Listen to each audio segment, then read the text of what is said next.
Hello everyone and welcome to Newcastle Fans TV Watch Along. I'm joined by Steve and Brandon. How are you doing today, lads? Pretty good. Not bad. Good. Doing good. Exciting for the game. Good. What about yourself? What do you reckon the score is going to be today? Steve, go ahead. I have a small think about this. I don't like being the pessimist. I mean, the lineup is decent. There's still some questions, but I don't know. I don't rate Bruce. Obviously, I just think he's gonna find some way to screw this up. Probably I'm gonna go 3-0 Villa. Really? All right. Here's a fun fact. We haven't scored at Villa in the Premier League since 2013. But that's today. We're gonna turn it around, so that's out of the question now. I know. I'm just saying we don't have a great record at Villa Park. Okay. So. Let me be the optimistic then, and I just go for the cheeky 1-0 win. 1-0 win. Brandon, do you want to bring the team up and we'll go through we'll go through the team? Alright, sure. Can do. Let's add it like this. I'm just going to do like this. That's it. Yeah, so obviously Freddie Woodman was the pretty much guaranteed only starter in this team, wasn't he? And then it looks like a back five of obviously Jacob Murphy, Shaw, Lascelles, Fernandez and Richie. And you've got Hayden, which will probably be the centre defensive midfielder, Willock, which hopefully bangs in the goals, Miggy, ASM and Callum Wilson. For me, I think the only person I would like to see in that team is Fraser instead of Miggy, personally. Yeah. Although last week he was quite alright. He had a few chances that shot on that hit the bar. Yeah. But yeah, I can see it. I can see that. What do you guys make of Kraft not playing and Fabian Schär? Bruce learned something for once, I guess. Fair enough. With Lascelles, obviously gives you that sort of leadership, doesn't he? Gives you leadership quality. So even if he's potentially having a bad game, he's still barking orders at everybody else. And I think sometimes with this set of players, we've obviously got a lot of quiet players where it's more their performance outweighs the perform better than the speak, if that makes any sense. So, question for you guys: is this probably our best three centre backs we can start? Yeah, essentially, I would say they're probably the best three. Yeah. Say that again, Liam. They are probably the best three. We're probably still the best centre back in the summer, but that's not going to change out, is there? And then we loaned out Kellen Watts. Yeah. I don't think we should have done that. I really don't think we should have done that. That was poor. But that's what we always do. Didn't he get a lot of time in preseason? Yeah, I think he got quite a few minutes under his belt. Yeah, so I don't get why he plays a good amount of preseason and then he played well, and then we sell Lejeune and then we loan out Watts. I don't think that makes sense. I don't think there's a lot of pace in that back three, mind. There isn't. That's the only problem. Aye. Although you have Matt Ritchie and Jacob Murphy who can, difficult one. Matt Ritchie's not super quick, though. It's funny actually that was Bruce's excuse when he did the interview at BBC Radio Newcastle, that he said he started Kraft for the pace in the back three. So, but I don't know if Kraft should be the man for that. Like, do you want to bring the Villa team up, Brandon? We'll quickly go run through that. Aye, No worries. Let me. Whereabouts in America do you live, Steve? What's up? Whereabouts in America do you live? New Hampshire. So it's near New York. It doesn't border New York, but it's near New York, Connecticut. We're under Maine, next to Vermont, and I live about 4 hours from Quebec. Yeah. 4 hours from Montreal, yeah. So I border Quebec. Liam, we got the starting lineup of Aston Villa. Yeah, well, you've got Martinez, Cash, Canone, Mings, Young, Louise, McGinn, some name that I can't pronounce, Ramsey, El Ghazi and Ings. So what do we make of that lineup, lads? They're missing the strongest players, I guess. Traore, Watkins, Trezeguet, maybe. I think Watkins is injured. Yeah, he's injured. Hi. Yeah. And I think Traore is as well. And Trezeguet is as well. What's his freaking... I've never seen Trezeguet? that Ramsey play. Has anyone seen him? See if he's good or not? Or Who? Not Ramsey? Ramsey? yeah, I honestly haven't heard of him. Al-Ghazi's underrated in my opinion. I think he's pretty good. John McGinn, he's pretty all right too. Ashley Young, that's interesting. Yeah. But I think that's I think probably saint-maximin has to attack him all the time. Yeah. well, Like, that's a have back go at him. four, isn't it? Yeah, I would say so. I actually think Ashley Young's in there at left back because what's his name? The other left back on Villa, Matt Target. He had a real bad game last week against Watford because Ismail Assar was just tearing through him. So I think that Bailey lad, injured. Bundy, I think he's called. He was one that they signed from Norwich for like 30 Bundy, million or yeah. something, wasn't it? yeah, Buendia. Buendia. And yeah, Did you call him Bundy? I'm terrible with pronouncing foreign names. Like, So Steve, Liam, strongest man to watch out for in the Villa squad? Ings. I would probably say, probably Ings. El Ghazi's second though. I rate El Ghazi. Yeah. Brandon, didn't you think he should have been in the Netherlands squad for the Euros? El Ghazi? I think he actually was. I think he was. No, because with... Quincy Promes. Oh yeah. Actually, you're right. Yeah. He got dropped just before the Euro started. Yeah, you're right. Instead of Quincy Promes. Yeah.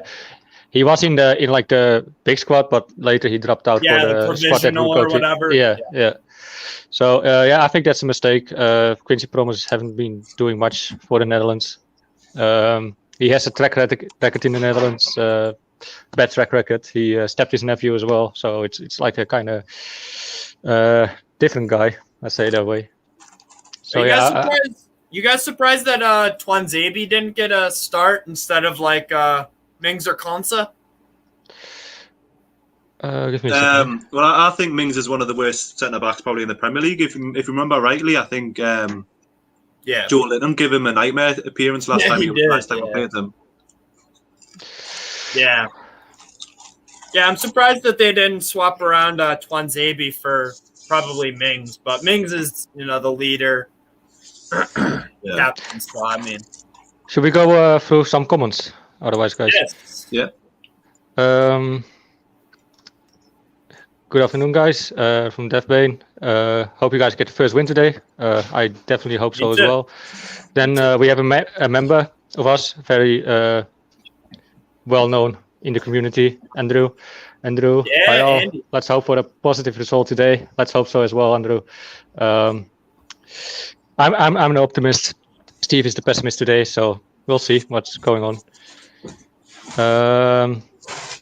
David, good lineup, to be honest. Let's hope Willock has the license to go forward. I think he will.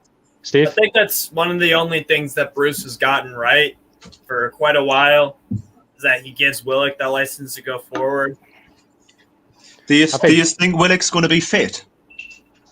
Why wouldn't he? I think he didn't play at all in Arsenal's pre-season. He did. He scored, actually. Played 45 minutes against... And he scored. Hibs. But 45 is nothing compared. Like, most players. That's true. If you look at like some of our players, they've played nearly every minute of every game in pre-season. Yeah. Although I think like 45 is better than nothing, and he probably has been busy training, so I would like to hope so. Yeah, we'll see. Aye. And otherwise, you can always take him off 60th minute. And for who? Good question, actually. I don't. What, Willock? I want Willock, yeah. Aye. You would probably put Sean Longstaff as the natural replacement. Because I think Sean's a lot better going forward than he is going backwards. Yeah. Like for more a defensive midfielder, I would probably use Mary, but he's not even in the squad again. So yeah, I don't know where his future is. There's rumours that he's going to a championship team and then he's signing another year contract. I wouldn't blame him. He needs minutes, man. I mean, Yeah. how old is he now? 19, 20? 19, right? Older. Is he older? Yeah, he's like 22. Let me look that up real quick. I could be wrong. I'll check it real quick. He's 21. Hold on. We got some other comments as well. Brendan Linda stuff. Tuned in from Cape Breton. I don't know where that is. Breton, yeah. You know where that is, Steve? I don't, but I swear I've heard of it before. Sounds familiar. We got a comment actually from Tembo. Richie should have been dropped. Like, do you guys agree? Yeah, I was thinking Lewis should have came in. I know I wasn't Lewis's biggest fan last season, but I think the kid's got to get his chance. And Richie essentially wasn't he not at fault for 4 goals? Yeah. I don't think you can blame it to just one person though. The goals, but he wasn't playing his part for sure. Do you agree, Steve? Yeah, I would say so. He had a real bad game defensively, at least. I mean, that was good. I think he assisted the Jacob Murphy goal, right? Richie? Yeah. Yeah, he assisted that, and that was pretty much it. The first half we were all right, but the second half just fell apart. Nightmare, but yeah. We'll see. Then we have Ronan Taro. Heads off, Brendan. You know the drill. What you mean with you know the drill? I don't know what you mean, mate. We have Andrew. Wearing the hats. Oh, I probably yeah. Andrew again. Hope you guys all well. What's your predictions? We just went over it. For me, it's 1-0. For Steve, it's 3-0 to Villa. 3-0 Villa. I can't. I don't believe in Bruce. He just finds a way to fuck it all up. He really does. I'm going 2-1 Newcastle. All right, I like the sound of that. I hope I'm wrong. Believe. Lewis is also an optimist instead of a pessimist like Steve. 2-0, hoe de lads. I'm a realist. That's no pessimism. Well, we'll see about the end in 90 minutes. Then we have someone watching from Twitch. Don't forget, you can also watch us through the chat, NFTNewcastleFansTV.com on Twitch. Yo, folks. That's actually pretty true what Graham is mentioning here. I think the team more or less picked itself. You can make a few cases, like you said, Liam, Richie instead of Lewis. Yeah. But apart from that, like you mentioning our back three not being too pacey enough, but could we play a pacey back three or at least one of them? I mean, yeah, Kraft, but I don't think none of you is fan of him. No, Kraft is no. So could he gone different? I think the defenders we've got, you couldn't go with a flat back four, and I don't think we've got a natural right back, unless you wanted Manquillo maybe. Yeah.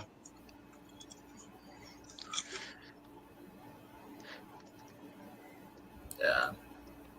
Sorry, guys. Actually, we have something we can show the guys or the people watching here, as most of our team is actually down in Birmingham. We have some videos sent over on our private WhatsApp group. I think we should play them. They're quite entertaining. Yeah. What do you guys think, Liam? Yeah, I play them, mate. All right. Okay. Well, repeat it for the camera. See it back three. You don't want to see it back three? I do. No, he just wants to see a nil crap. That's all he wants to see. I don't know if Willock really fit to be starting now. That's the thing. Yes, of course he is. Fuck it. Come on, you muggies! we need him whether he's fit or not. You having Kraft starting, Chris? No chance.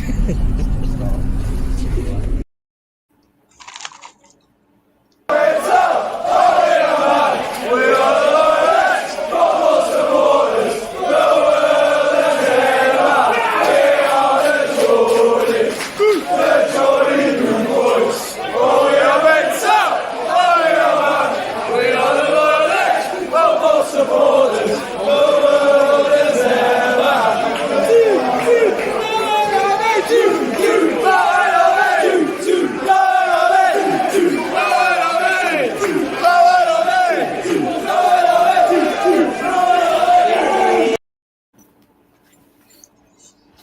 How squashed did Harry look in that taxi there, by the way?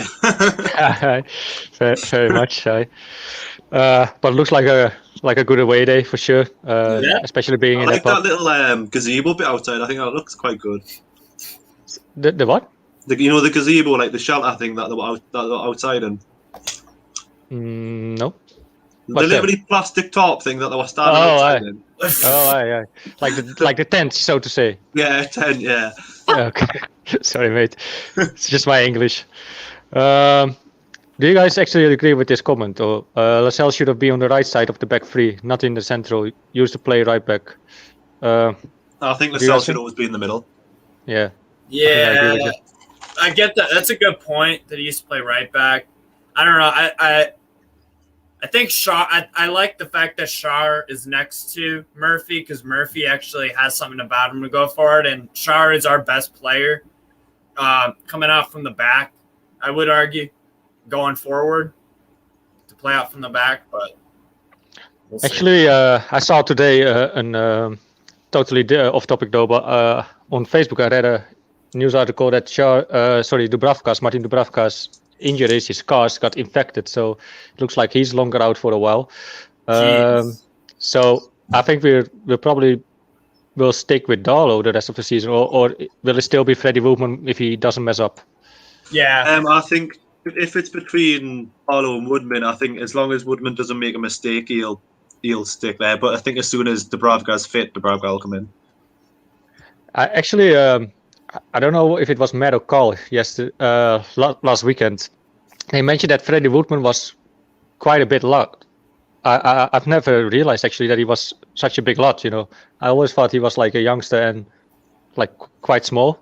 But I'm probably wrong. I've never seen him in real life, of course. But is he? I'll see how big he is, Freddie Wood. He's 1.88 meters, whatever that is in foot. 1.88. Mm-hmm. So that's almost my size. I'm like 191. So I would say I'm quite tall. So okay, he's quite tall, especially for football players. Football players are small as fuck mostly. But goalkeepers generally aren't they? Aye. Well, I know one goalkeeper who isn't though. He got small arms. Mr. Pickford. Yes. Played unbelievable in the Euros and terrible at Everton. Yeah, well, if he keeps it that way, I'm fine with it. Roger Perfect, do you think Almiron need to start performing better or could lose place to Fraser or Big Joe? Is there room for Big Joe anyway? I think he will eventually lose his place to Fraser. Because obviously Miggy's real job is to provide goals and assists, and if he's not doing that, then there's really no point of him being there. So I think they'll just rotate it. They'll rotate the team eventually between the three of them. Because you can't really drop ASM unless he has an absolute shocker, like, can you? But for a few games, probably. Yeah. I mean, for me, ASM is the first one you put on the starting 11. That's the first name you write on, in my opinion, together with Wilson, probably. Yeah. Will we see a lot from Joe Linton this season?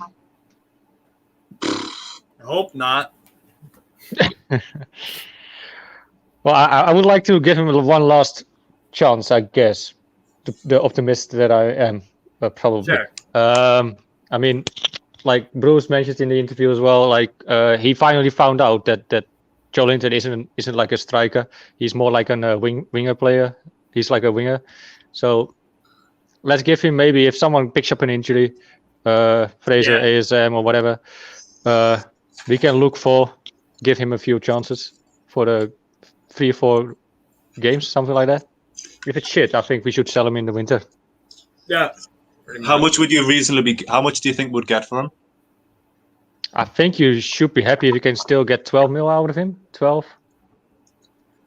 talking about euros, so that's probably like what 10 million pounds. Yeah, I guess roughly. sort of.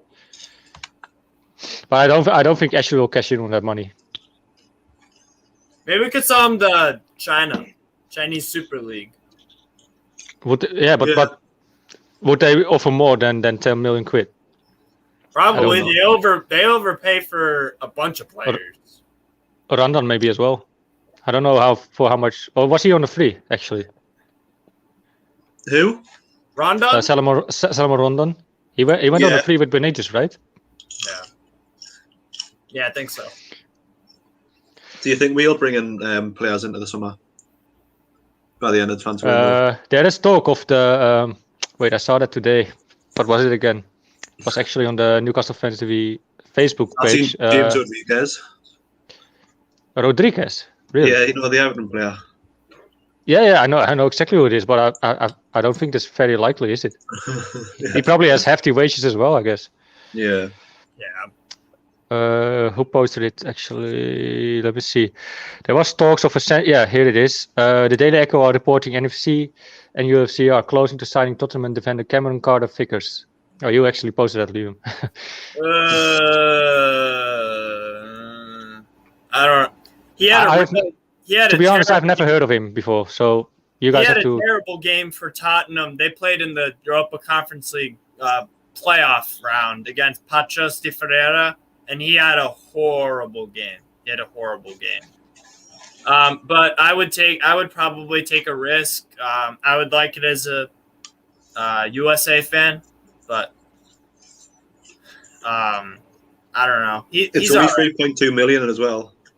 What? 3.2 million. 3.2 million they're saying. It's nothing in compared to today's transfer market, but I mean, probably the fat cockney bosses probably wouldn't get his wallet out. Let's see. You're leaving again, Steve? Trying to find a different controller to use because I like listening to the game. I just can't find it. This is actually very true what Andrew was saying. El Ghazi has a habit of scoring versus us. If I remember right. Yeah. That's also a good comment as well from Panav Java. El Ghazi is inconsistent. Kind of agree with you. Yeah. The Liverpool game's finished 2-0 now. I assume Liverpool won, right? Yeah. They play Burnley, right? What, sorry? They play Burnley, right? Or yeah. Let me find the game now. HQ, we're not showing the game. It's just a watch along. We will be watching the game and giving our opinions about the game or whatever. And if we are lucky enough to score today, you will see us cheering. That's basically it. But it's you can always join in here for the discussion and everything. That's where the watch along is for. We will show you guys comments. And if you like our content, you can always become a member on YouTube. Where I just have to find the game. Let's see where it is.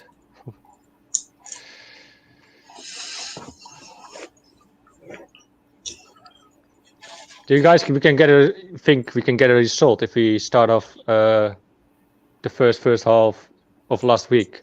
You think we can get a result? If we play like that the whole game, then sure. Mm-hmm. Well, let's see. Obviously, the pen wasn't a pen, but I think they were going to score anyways, weren't they? Yeah, that game was only going one way. To me, that penalty was meaningless because our heads dropped as soon as it was 2-2. That second half is atrocious. Where's the game? Aston Villa Newcastle. There you go.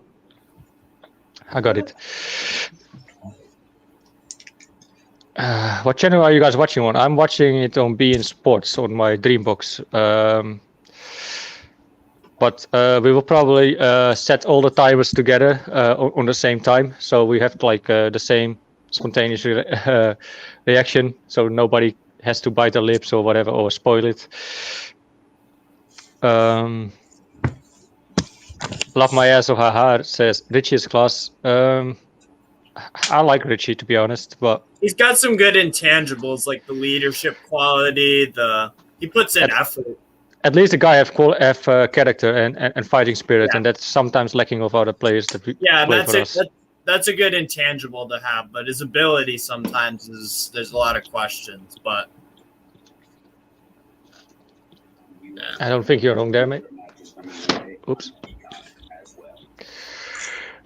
Has any of you guys kicked off already, or? Oh, being Sports just says we are playing a formation of 3-4-1-2, according to BN Sports. But they know now. They told Rafa Benitez to go and spend his own money to sign players, so you can't really trust what they say.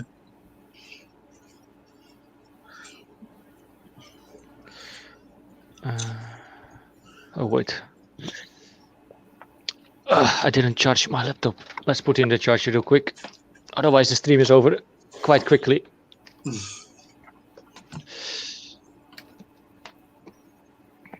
Who's kicked off yet? No, not yet. I'm still on the lineups of both teams on the field. What about you? Can't even find the game yet. What that? Game's about to start for me, it looks like.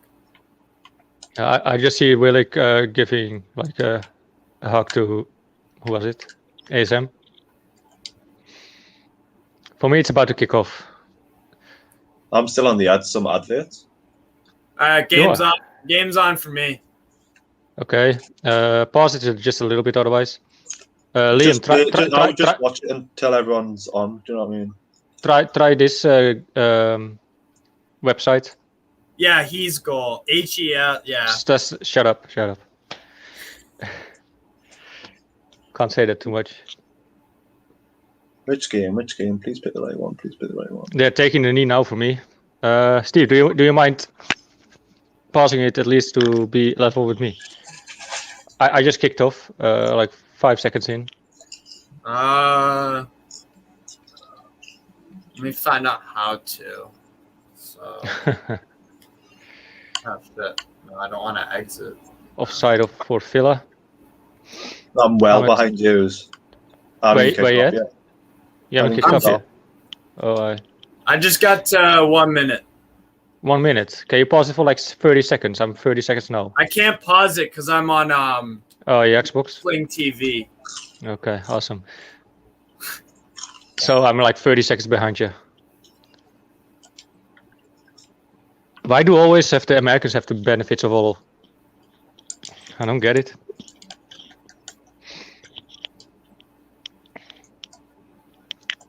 David, cute. Careful. Ghazi. What do you guys think of the away kit? It's sick. Beautiful. Totally agree. Really. 1 minute and 25 seconds in. Okay. So I'm 20 seconds ahead of Liam. Brandon, I'm probably what? I'm at 1:20 now. So I'm like 30 seconds. Okay. So I'm lost again, like always. It's not on a channel for anyone watching. It's on like streaming sites.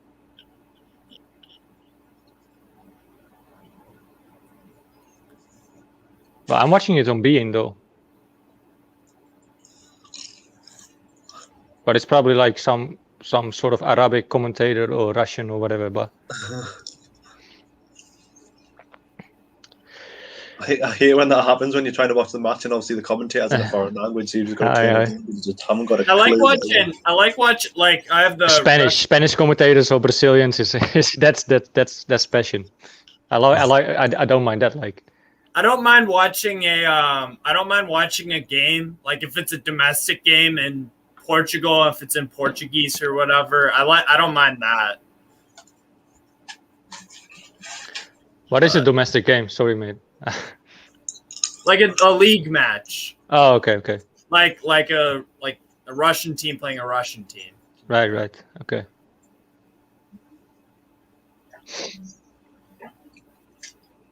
Two minute 37. No, free kick for Villa. 3:11. Oh no, it's just playing on El Ghazi with a dive. I'm on 3 minutes and 2. Wow. I'm 20 seconds behind you, Liam. We're all within a minute of each other. Aye. Palace and Brentford. Let's see. You're watching the Brentford game as well? Yes, on this. Oh, Who's Brentford playing? Brentford playing Palace. They were shocking last week, right? Palace. 3 sexy men. Damn right. El Ghazi. Ooh. Too high. Nice start to the game. Dejan, he loves Arabic commentators. They're always so hyped, and even when nothing has happened, that's quite true, actually. Fair enough. Adam of NFTV, thank you very much, mate. We know. Yes. That's why they chose. That's why they chose off to Very do sexy. the watch along instead of being at the game. Has to be a difference, isn't it?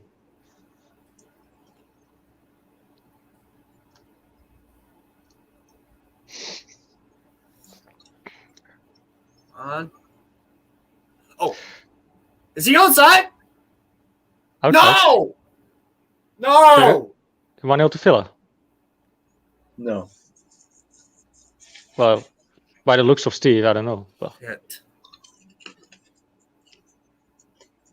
what happened, Steve? You'll see. No, I've just seen it. Just seen it. Wilson's got to put that away. Oh, it was a chance for Newcastle. Yeah. Oh, yeah, I'm seeing it now as well. Poor finish, man. He's got it, and he was played onside by the defender, fucking it up. That has to be a sitter, mate. That has to be a sitter. She even giving offside. I'll give Callum Wilson the benefit of the doubt, but you want. I know, but like a player of the quality of Callum Wilson mostly have to. ASM, there you go. He has to. What's going on? It was a good ball though I think it was from Yeah. Fernandez. Yeah, that really was. Just white, like a. What's it? It's like a yard out.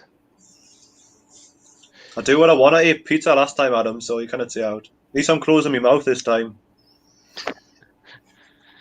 Palace and Brentford. McGinn, foul. There you go. Oh. It's not cool to snack live. David Johansson, he has to score that. Yeah, I totally agree, mate. I would have. Oh, just cleared off the line. Barbara Faye says the Newcastle shirt makes any man sexy. No homo, but I guess I agree. Barbara, you have an answer. Rangers stop will make you wear. Rangers! Let's fucking go. Here he is, the legend, the other American, Jay in Atlanta. The black kid is class. I totally agree with you, Jay. It looks, it's like classy and good at the same time. It looks really well. Is it probably over the last 10 years the best away kit we had so far? Yeah. I think it's like the obviously, is it orange lines or white lines? No, like I think like mixed between, probably. Gray. No, I mean the lines on the stripe on the shirt. It's like, it looks like, is it gray? I don't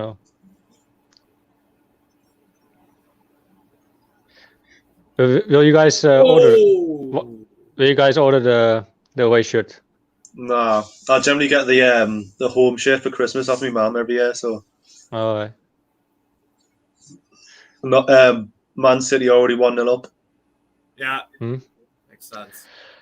Would I I think play? Palace just hit the bar. I think Gallagher. Oh, he did. Who's City playing? Norwich. Norwich. Okay. Norwich. Yeah. Sorry, Ross. I just can't be too arsed about the other teams, to be fair.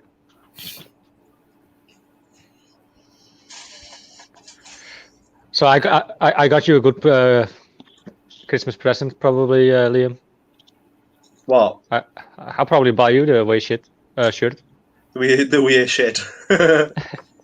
So people are saying it's a cruel own goal. It was a what? A cruel own goal. Tim Krul's own goal. Yeah. Not a cruel own goal. Damn Dutch. Sorry, don't blame me. Don't blame me. Blame my parents. DeRozan. Defend that. Get it out.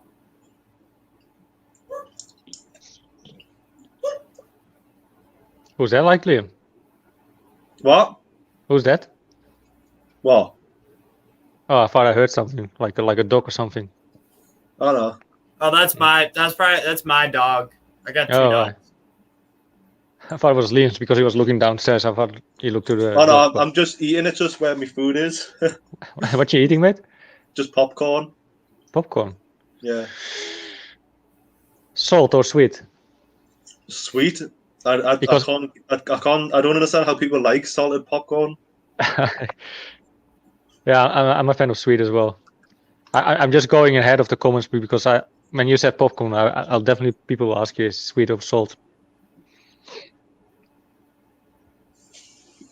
When I'm going to the cinemas, I always order like nachos. Yeah. Of course, with some salsa mix, guacamole. It's good shit.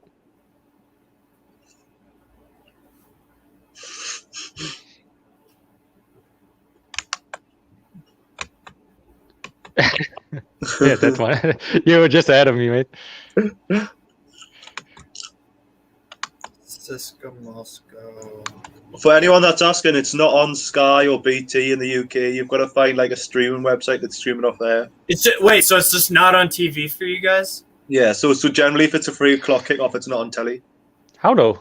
Like that's mental, man. I think it's because it encourages more people to go to the game if they're at the game, if they're in that city essentially. But that's so fucking stupid because with COVID you have only a limited amount of people who can go in. So what's the problem? Not here. We don't. We went Full capacity. Full capacity. Mm-hmm. Okay.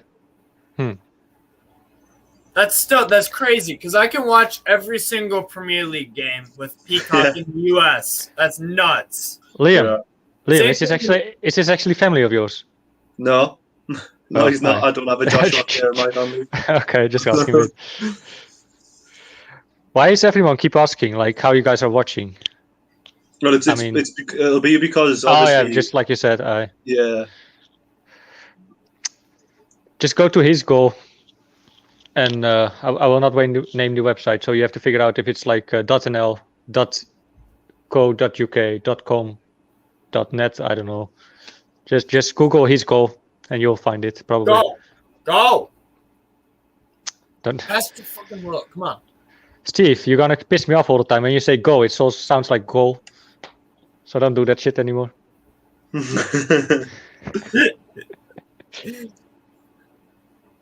I'm joking, mate.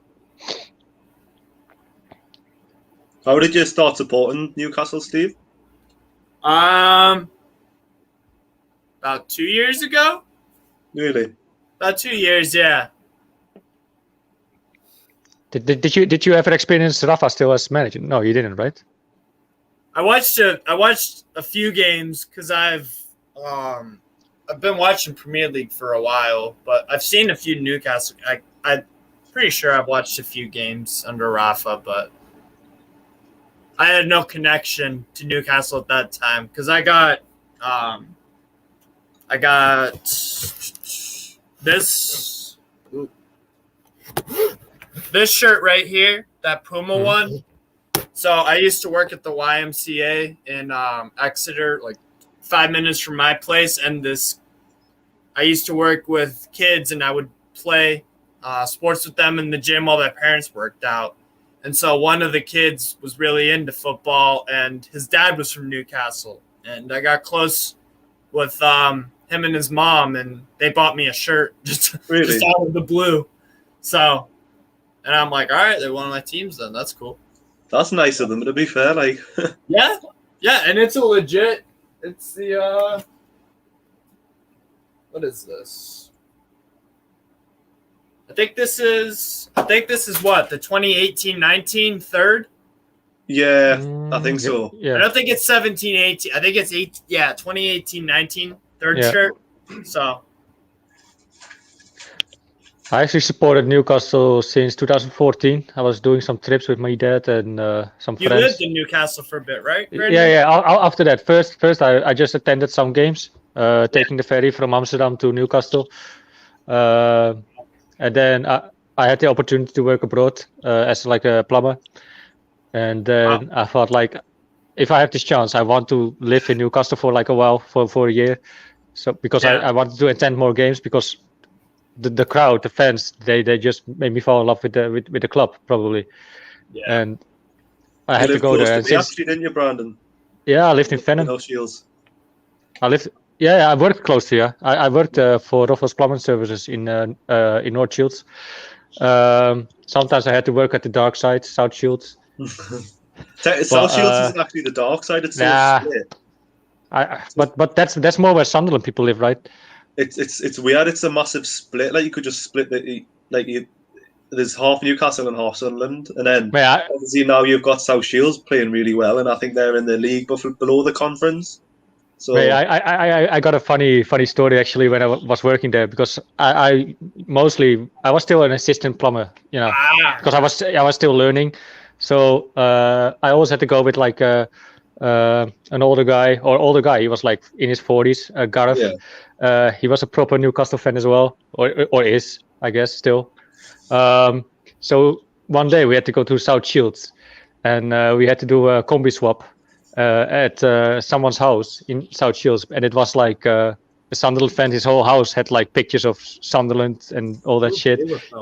He said this. And it was on a Monday. He said, if my Mondays couldn't even start worse, this is probably the worst Monday I can ever think about. And he almost didn't spoke a word to the guy. It was just me communicating with the client and shit. He didn't even want to accept a cuppa. It's no joke. That for me, it was just so fucking laughable, mate. What did you just make of Steve Bruce on the radio? I actually liked it. People say he wasn't really tested, but I heard later on. I heard that the BBC Newcastle radio were asking what you're about to ask or something. So that I also don't think you want people to cuss at him on radio though. So that's probably why they did it. They do that every time there's a radio show though. So say if you try to go on any radio about what the subject is, they'll ask you what you want to speak about. Yeah, but that's the thing. I can't really blame them, because you have some people out there who will go file against him, and I get it somehow. But I actually like I said in the WhatsApp group as well. He seems like such a decent bloke.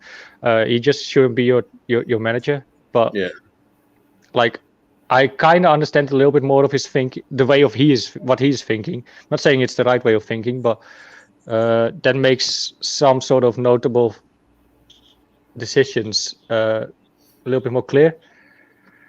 If I knew he would come on and I would call in, I would probably ask him why do you change so late sometimes, and it almost doesn't make any effect. And I don't think that question was asked, so I thought it would be a good question.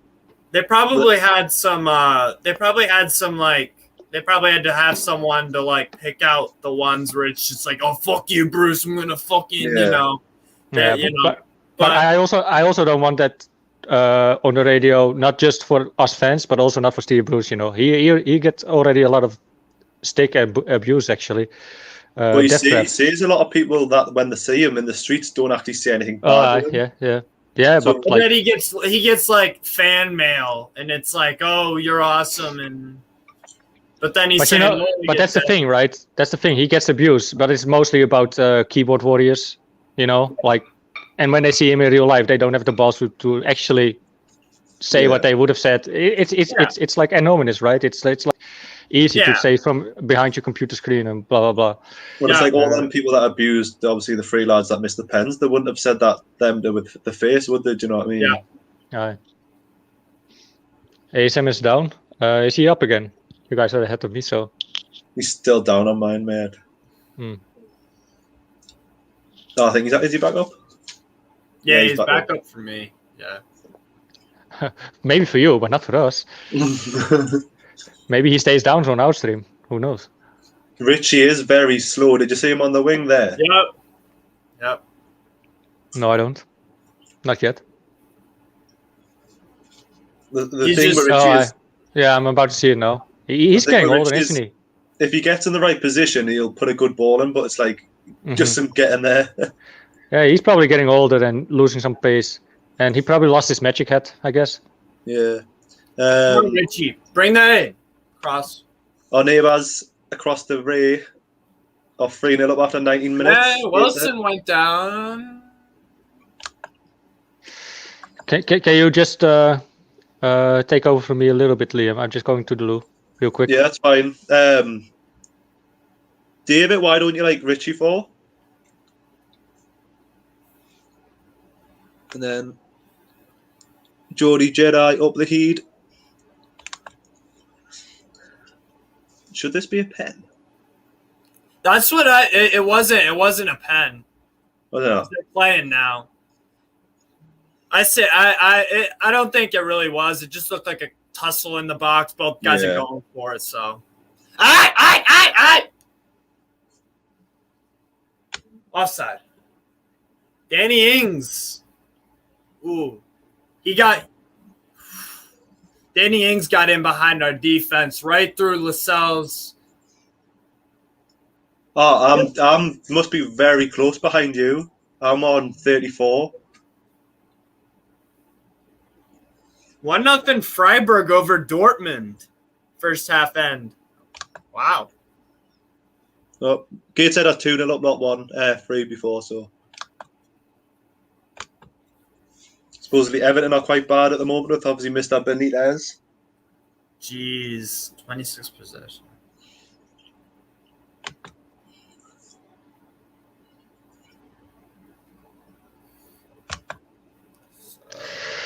Back again, lads.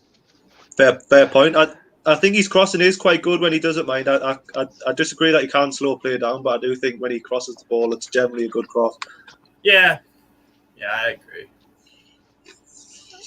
Why are you wearing a body warmer in the house? Because it's pretty cold here. That's why. Turn the heating on. In summer, I don't know. I never turn it on. To be fair, it's raining here, so I can't really compare it. It's quite like you can sort of see behind me. It's like a cloudy day as well. Yeah, not raining though, luckily. Brentford. Oh, block. Ooh.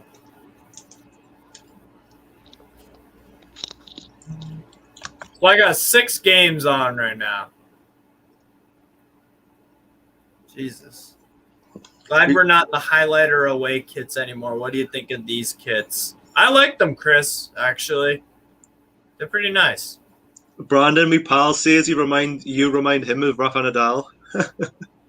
Rafa Nadal? I never heard that before. I Like. don't know why.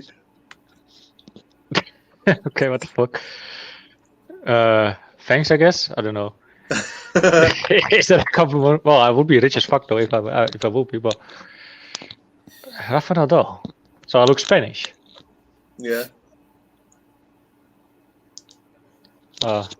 Like the optimist that I am, I would take it as a compliment at least. True. Although, how old is he though? Like, let me Google that shit. Young real enough quick. to be a professional tennis player, so. He's wait. Jesus. How old is the guy? 1986. So that's like 40. Jack Grealish has scored for City. He's 30. He's 35. So I look like a 35-year-old guy. Good to know. He's still a very good-looking 35-year-old guy. Yeah? I know. I got my baby face going, man. I just cannot grow a facial hair, man. I don't know what it is. So if people have some cheats for it, nice drop them interchange. down in the comment. Wow. Go, Miggy, go! Stop.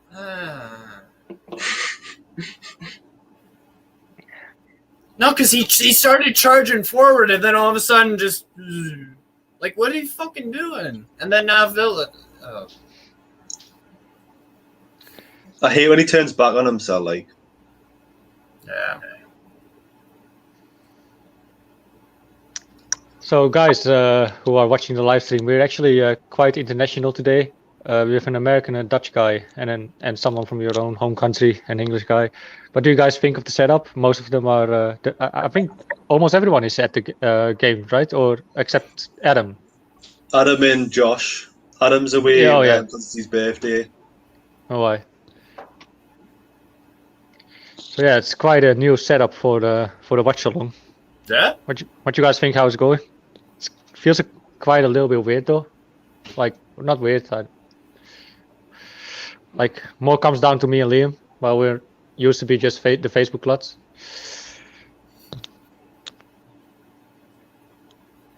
Mings is bullying the hell out of ASM, pulling his shirt and all that. Oh shit. yes, too. Yeah. All right, set piece.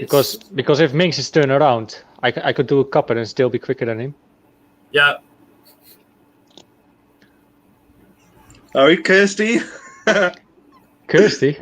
Yeah, she's me friend. ASM cross. Say that again. She's my best friend's Foul! sister. What's going on, Steve? It's a fucking foul. Oh, okay. Yeah, I get it.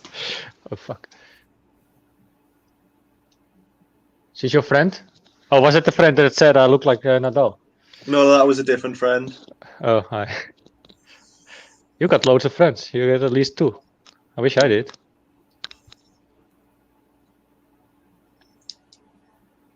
I love how Wilson always gets in scraps, doesn't he? Is that a pen? Yeah. Murphy going down. Young going mental and Mings picks him All up. right, so Murphy goes in. Oh, you! God damn it, dude! Stop fucking flopping! Oh my god, Stop what? Flopping? What's that? Murphy! Just now. Flopping? What is flopping? I don't know what it is. Diving. Diving. Oh, okay. Just say diving, Like- man. Then I get it. Yeah, or simulate where That you're like, was definitely a oh. dive, like. All right. There's nothing to look at. On Ashley Young couldn't see anything. He was the worst of it ages ago. Yeah. Didn't Ashley Young start his career at Villa? Yes, I think. Before he went to Man United? I think. Yeah, look.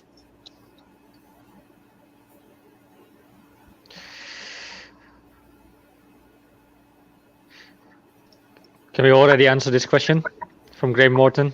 How's Willock getting on earlier? Doing all right. People said it was a penalty. Don't know. He dived. That was a dive. I'm sorry. Yeah. Setup's fine, enjoying the team. Good mate. Good to know. Thanks, Dayan. Yeah, it's Aston Villa, Man U, Inter Milan, and then obviously back to Villa. Yeah.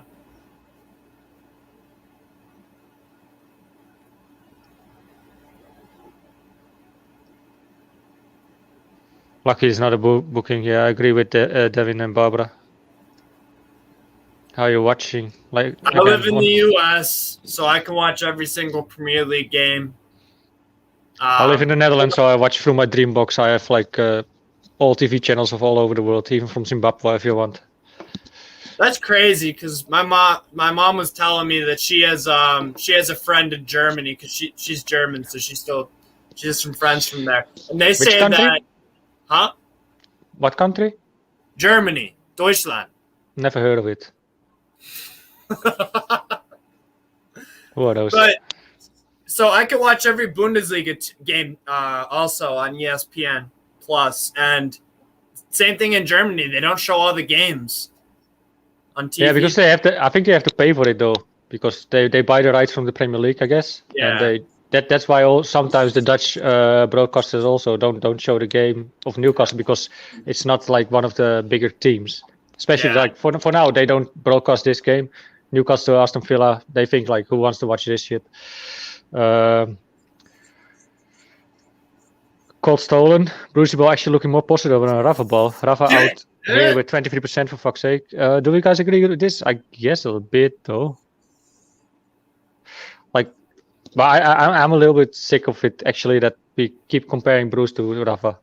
Yeah. Yeah, I don't know that's about a you dumb guys, but that's a dumb comparison because Rafa knows not he actually has a plan and he puts players in the right position, and it all makes sense. And one thing that I did look up because I was hearing it from I think it was Jay was talking about that he likes listening to Thogden.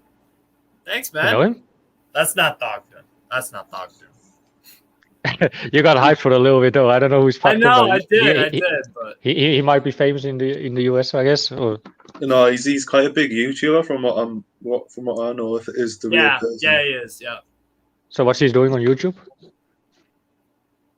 What do you mean? What's he doing on YouTube? I don't know the guy. Oh, he goes around like he watches loads of England games. I think. Yeah, he makes vlogs. He was at the Red Star versus Cluj game on Tuesday. Actually, in Serbia. Red Star is crazy though, Belgrado. I still have on my bucket list to go to Red Star Belgrado against Partizan Belgrado. That game is fucking mental. That's one of those. Yeah, me too.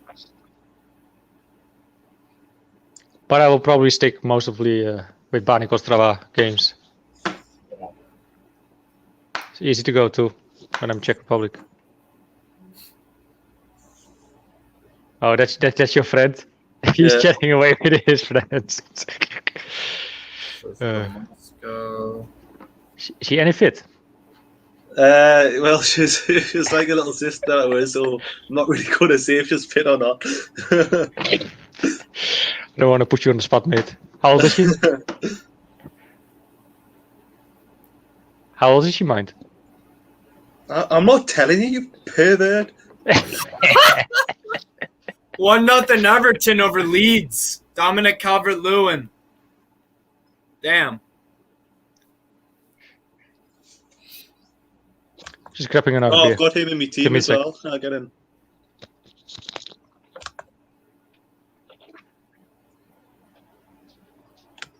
Thogden and Thogdetter.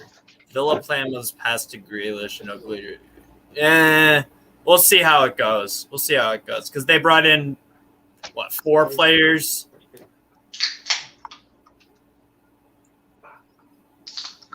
Well, they've obviously brought 4 players in to replace one, haven't they? Yeah, they're trying to spread the goals and assists and the play around.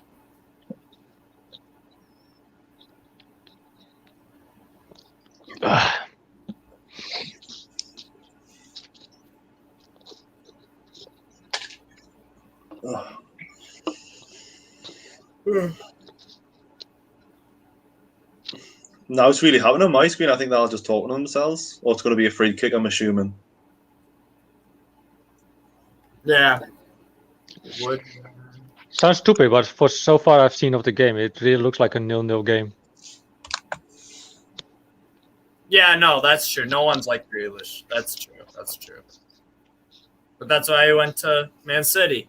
So we'll see how he does. Everyone wants to know how we're watching. Yeah, I know. It's just go on Google and type in like live stream Newcastle Aston Villa or something. You might find something, or type in his goal. You might find it there as well.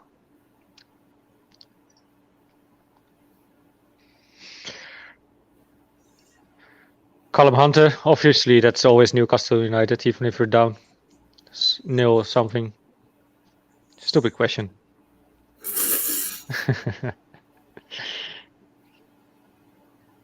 Accents Lacroix.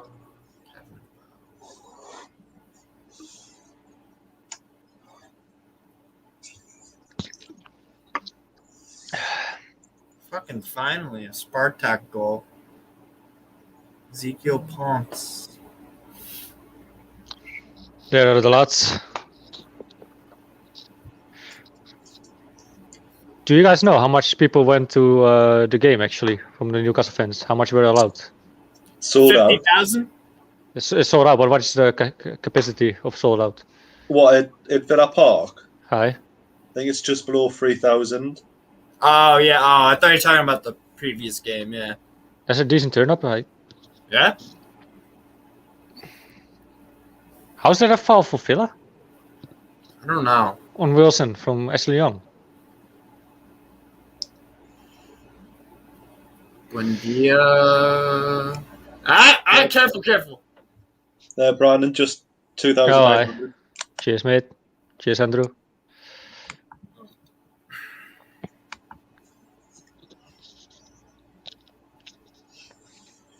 Just seen the warm-up shirts of Newcastle United. I'm not a big fan of it, actually. Sort of goldish, sort of orange. I don't know. You seen it? Yeah. I actually like. It's like a gray and orange kind of thing. No. I mean the across the line they're warming up in it. It's not grey. It's just like have a look. You might see it. Oh, I think we're talking about different training tops because they have Yeah, the I think blue so. ones and black. Yeah, true. But they have different Then ones they as have well. the Like orange and gray, and then what? There's another one. yeah. Just look at on the side of the line. Right. The players warming up. I think it's Fraser warming up and I forget who else. But I'm not a big fan of those. I don't even. It doesn't even seem like we're going even toward. It seems like it's all going on the wings, doesn't it? We're not even trying to go down the middle. Mm-hmm. Yeah. Like I've barely seen anything of Joel Willock and Hayden the day. Yeah. But the thing is with Joe Willock, he can score out of mouth. Get it out. He can score a goal out of nothing. So that I'm not too worried about Willock. To be fair. Clear the fucking ball. Jesus Christ. You guys take a draw. Sure. Yeah. I would take a draw against Villa. Like.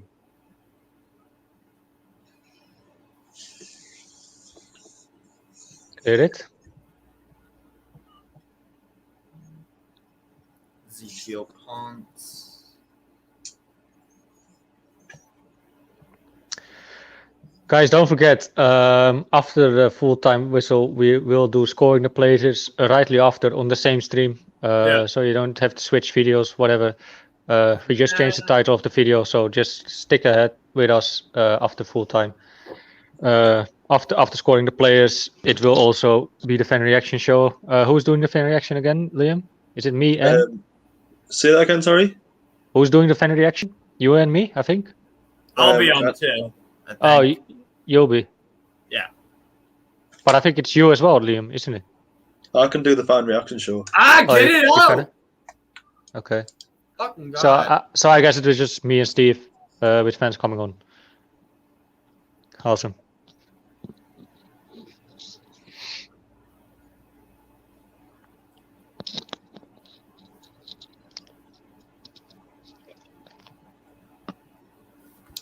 Graham Morton knows the color of the shirt that I was mentioning about, beige mustard. Do you not reckon the games just went very, very flat? It's not really entertainable to watch, to be fair. No. Yeah. No one has a real. Like both goalkeepers don't really get tested so far. Yeah. We just need someone like we need just ASM just to take the game by the scruff of its neck and. Mm-hmm. Or Willock. Willock can do that as well. Mm. Willock's been pretty anonymous this half. Yeah. But that's the case. But like what Liam was saying, it goes all through the sides, not through the middle at all. And then we'll get down the sides and put the ball in. Clear it. Clear the ball, please. Mings. No. Should we be content with like a 0-0 until half time?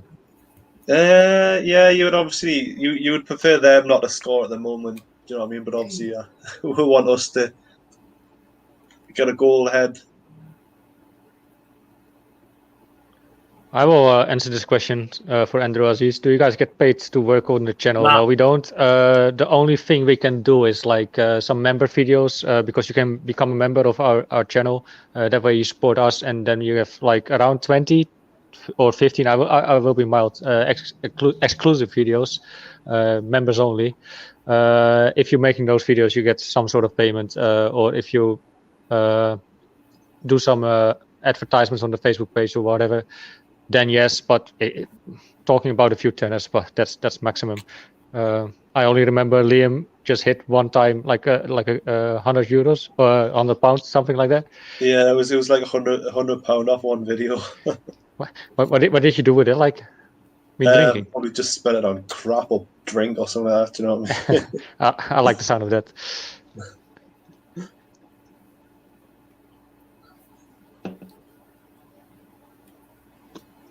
I totally agree with you, Barbara. We should have be 1-0 up with. That was probably the biggest chance of the game. Wilson breaking free. So far, it's been the biggest chance. Andrew says our bench is awful. Yeah. I'm still kind of a fan of Dwight Gill, though. I thought he never really had a chance with us. But Brandon Veghorst for Wolfsburg just missed a sitter. Say that again. Wout Weghorst, he just missed a sitter. Weghorst. Steve, Weghorst. That doesn't matter. You Americans don't get it. Never mind. Yeah, Weghorst just missed a sitter for Wolfsburg. Is Willock still down on yours? Oh no, he's back up now. No, he's not for me. Steve, is there do you get like is everyone taking a lot of piss out of you being American normally with your accent and everything? Do they take the piss out of me for that? Yeah, or take the Mickey out of you? I don't know, like people from here, or like, I don't know. Not really. I mean, I like the occasional joke, but nothing. Because I remember in the Euros they were making fun of you, like with there were things you couldn't stand, like it's coming home or something. That thing. Oh God. Oh. And it didn't. No. And it didn't go home. They went home. But I don't understand what Wilson's just got a card for.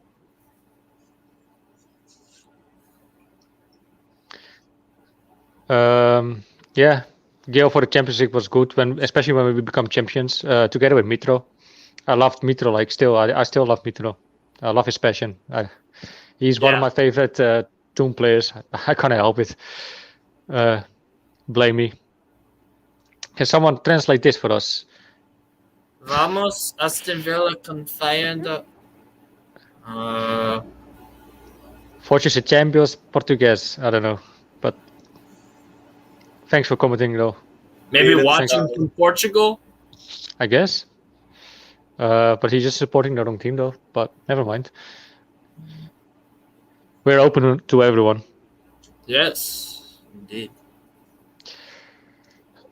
Andrew Aziz says, Daryl, I think you mean Daryl Yamat, but I know who you mean. Was so underrated for Newcastle, right, Brendan?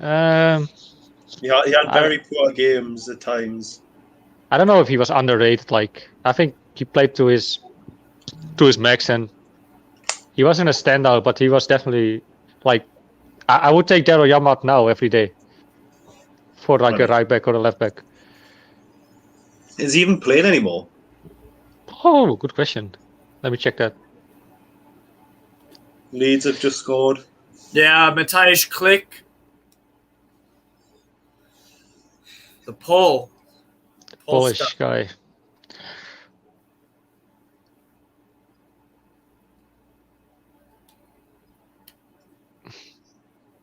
Jesus, really? He's still playing actually, or at least last season. Maybe he might be. He was at ADO Den Haag in the Netherlands last season, but he didn't play a game at all. I think with 21, 22. Oh, Janmaat, yeah. 21, 22 doesn't say anything like a clubber anymore. He might be still at Den Haag, but I don't. Maybe he's retired. I guess. Last English club he played for was Watford. Yeah. Last season he didn't play as well. He only made 8 appearances in 2019-2020. He's from 89, so he's 4 years older than me, so that makes him 32. Still young enough to be playing. Yeah. Again. Well, he earned his money though. Wasn't that a goal kick?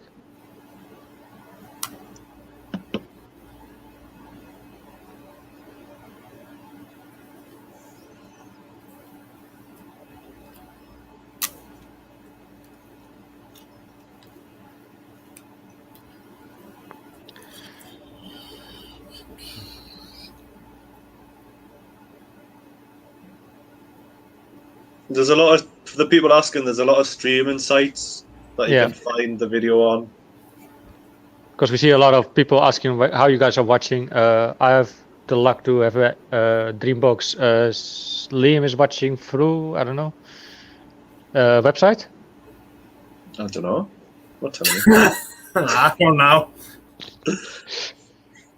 That's true. We get Andrew Aziz. Americans don't get British humor. Yeah, that's true. I've been having to learn a lot. Do you get Dutch humor though? What? No, because Dutch humor is terrible, so no one gets it.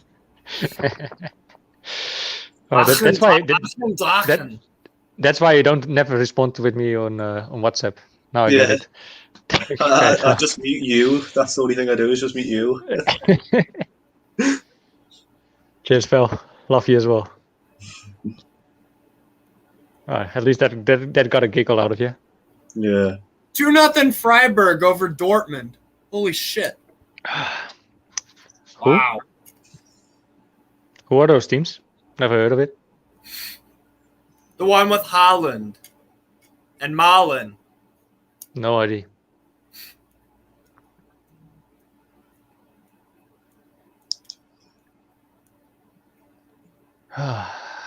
Something really this game terribly needs a goal. This is why I hate coming on the watch-alongs, because I always get games like this where it's just so boring to watch, and I'm thinking like, yeah, it's just your fault, Liam. That's the thing. Yeah, I'll take the blame for this one. Like, the only thing, like I have to say, even we lost last weekend, it was quite entertaining to watch though. Yeah, 6 goals, 2-1 up. I mean, wasn't a bad game, but we just fucked it up ourselves. I think the penalty was just a game changer. Don't think it was a penalty though. It doesn't matter. It doesn't matter. Only one team was going to win that game. If they weren't going to go 3-2 up because of a bad penalty call, they were going to get it somehow, some way. Because we showed no attacking ambition at all. That was poor. Very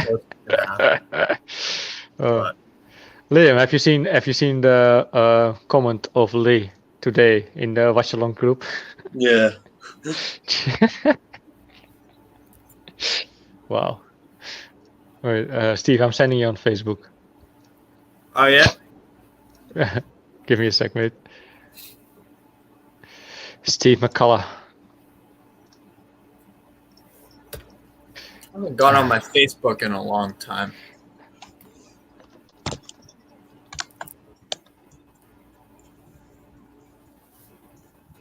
Facebook.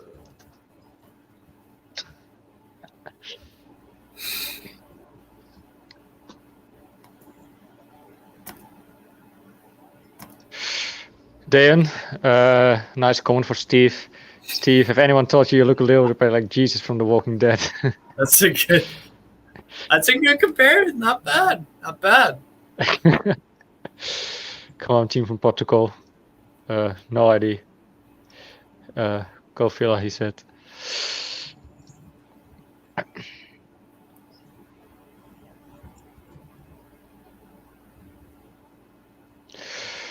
We agree on this one with Hippie. If we lose, they had better be cabbages.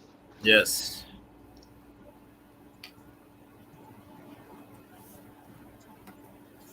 Villa 1-0 up. Jesus. Did you send me on... Brandon, what did you send me on Facebook? Is it in the messages? Yeah, messages. 1-0 up, yeah. Villa. What is Jay in Atlanta doing here?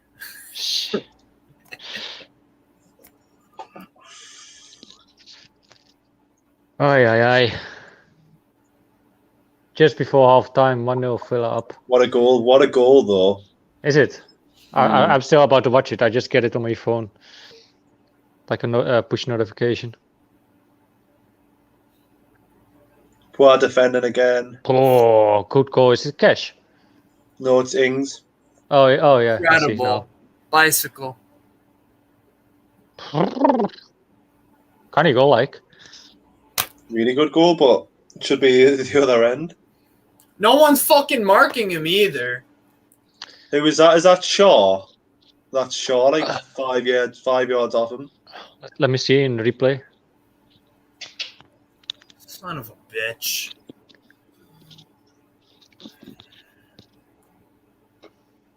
Yeah, it was Shaw. He's too late. Well, he's not even close to his man. He's marking air, mate. Yeah.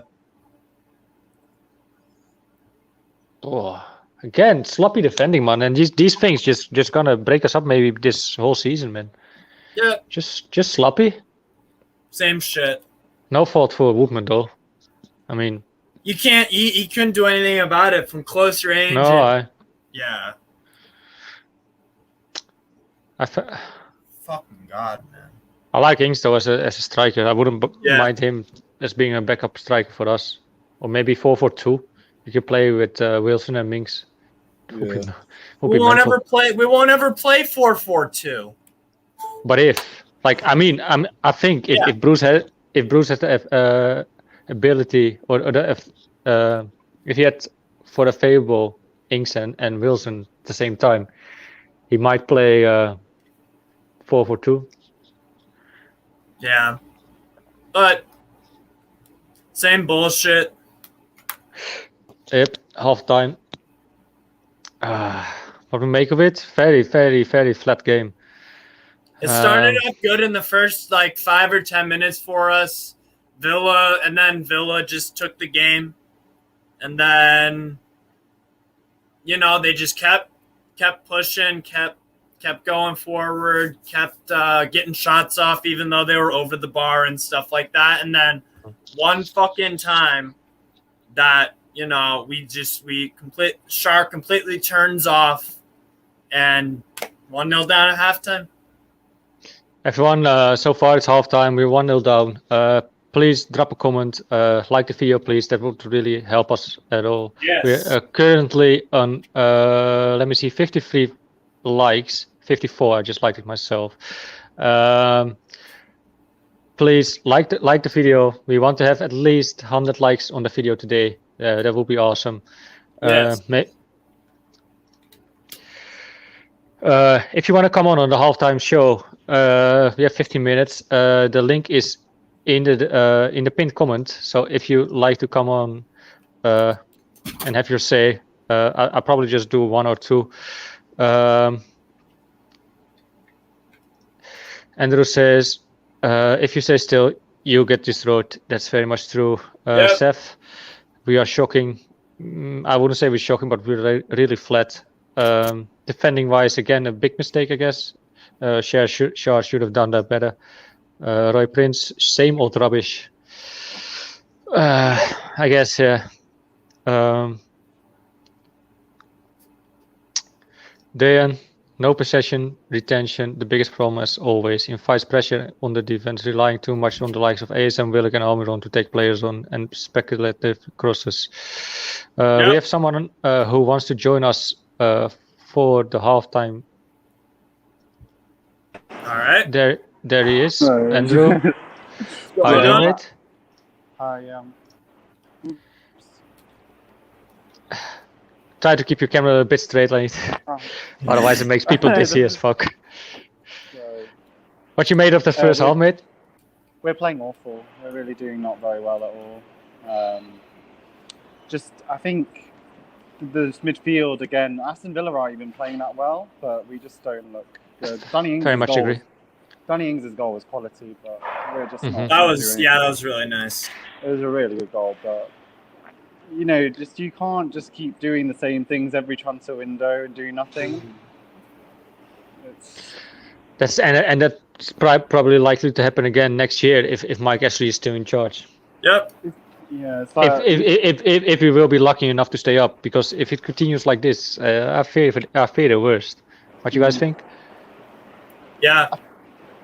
I think as well. I haven't even noticed Almiron playing. Like Joe Willock, Almiron, they've been quite anonymous. It's really only saint-maximin you're noticing playing.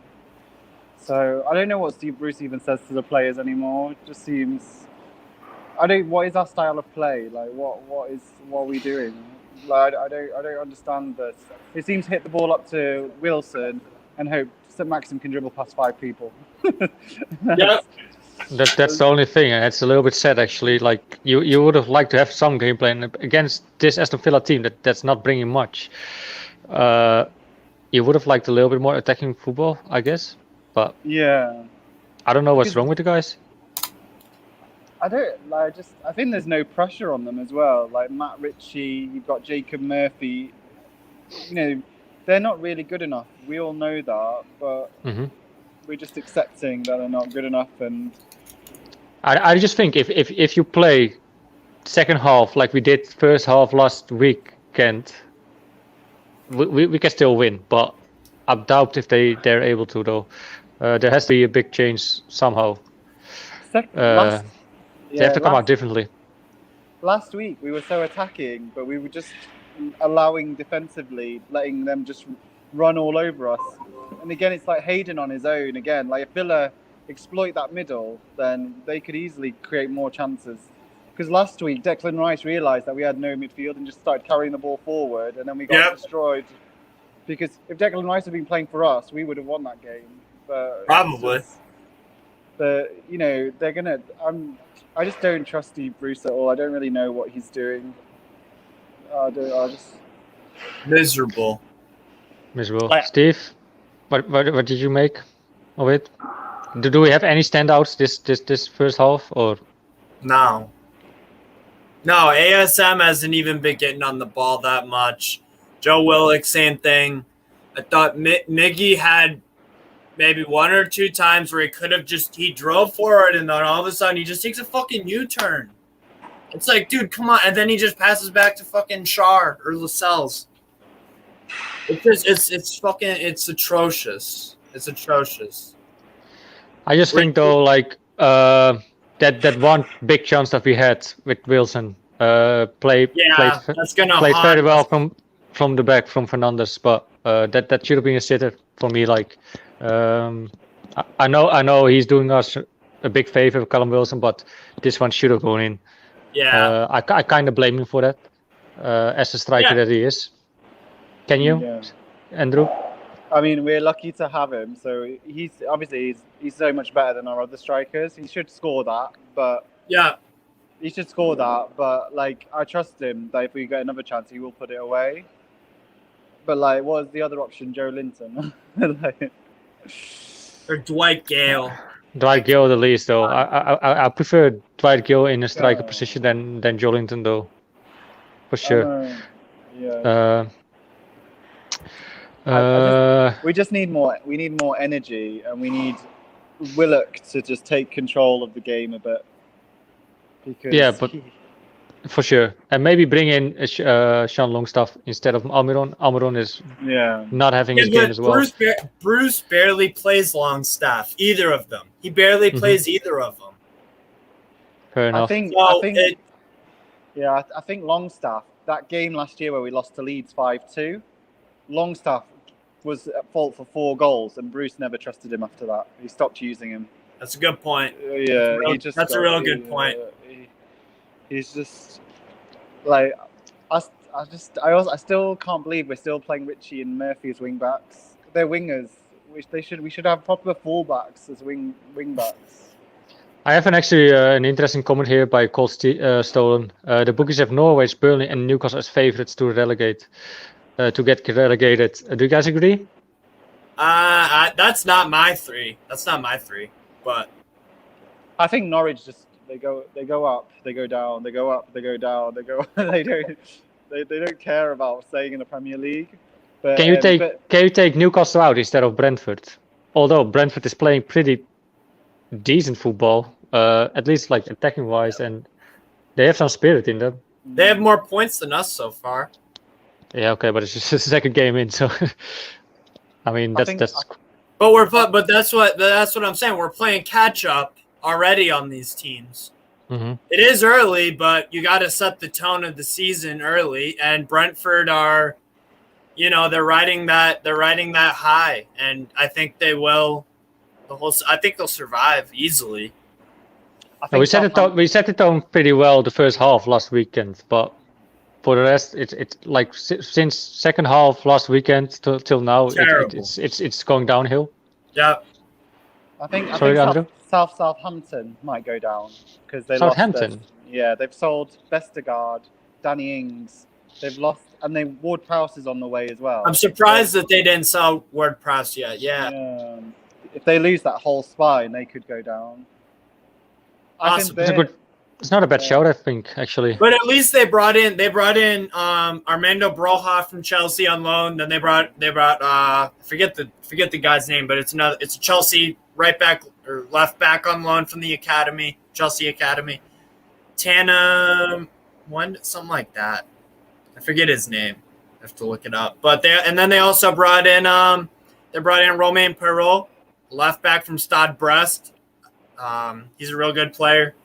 I watched Brest last year, and I watched a lot of Ligue 1. He was a standout player for them. So I think that's a good signing. So and you know what? They're making signings. We have one signing. We have one fucking signing, and it's Joe Willock. We're relying on pretty much him, ASM, and Wilson, Callum Wilson, to keep us up. Because everyone else is subpar, and sometimes they have good games. And it's just not the ambition of our club compared to all the others. We're at the bottom in terms of that. I think you need to hit the nail on the head, actually, Steve. There, Andrew. Thank you for coming on the halftime show. Andrew. We have Liam back on. If you have a good game. Cheers, mate. Liam, welcome back. All right. Have you cooled down? I just want to get a drink, to be fair. Go for it, mate. No, I've just been for one. I'm with you. Monaco versus Lens. All right. I just go real quickly to the toilet, okay? No worries. All right. Hi. Man. I just wanted to say something quickly. Before the second half starts. Yes. I think sort of our biggest problem in that first half, particularly in the last sort of 15 and 20 minutes, was trying to keep possession of the ball. Because I think a lot of the time we were gaining possession of the ball, but whichever player had it was kind of too frenetic, too frantic, and didn't really have the options open to them. And that was kind of how the pattern started to develop of Aston Villa, just winning the ball back constantly and having constant corners, throw-ins, free kicks, this kind of thing. Yeah. I just put in the comments just now that we've got ASM on the pitch, we've got Willock on the pitch, and we've got Almiron on the pitch. And all of those players are attacking midfield players that sort of carry the ball forward. They progress our attack. They progress. Yeah. But in a way, I think that's too many players to have in midfield on the pitch that are sort of occupying that role. So I think I don't know what Steve's done because halftime's pretty much over now. But what he should have done what he should do is put Sean Longstaff on, in my opinion, because we need someone in midfield who's got a bit of composure, who can just do a bit of passing. But that's less pedestrian than Shelvey. Get the ball. We need. Sorry to cut you off, but I think what you're saying is Longstaff will pass to the player who will progress the attack. Yeah. Because I mean, a few of the people forward too much, but he'll start the attack up and give it to someone. Bring it. Yeah. Because a few other people have said this in the comments that we're basically trying to bypass the midfield at the moment. Yeah. So you've got the likes of Fernandes, who's just like hoofing the ball long.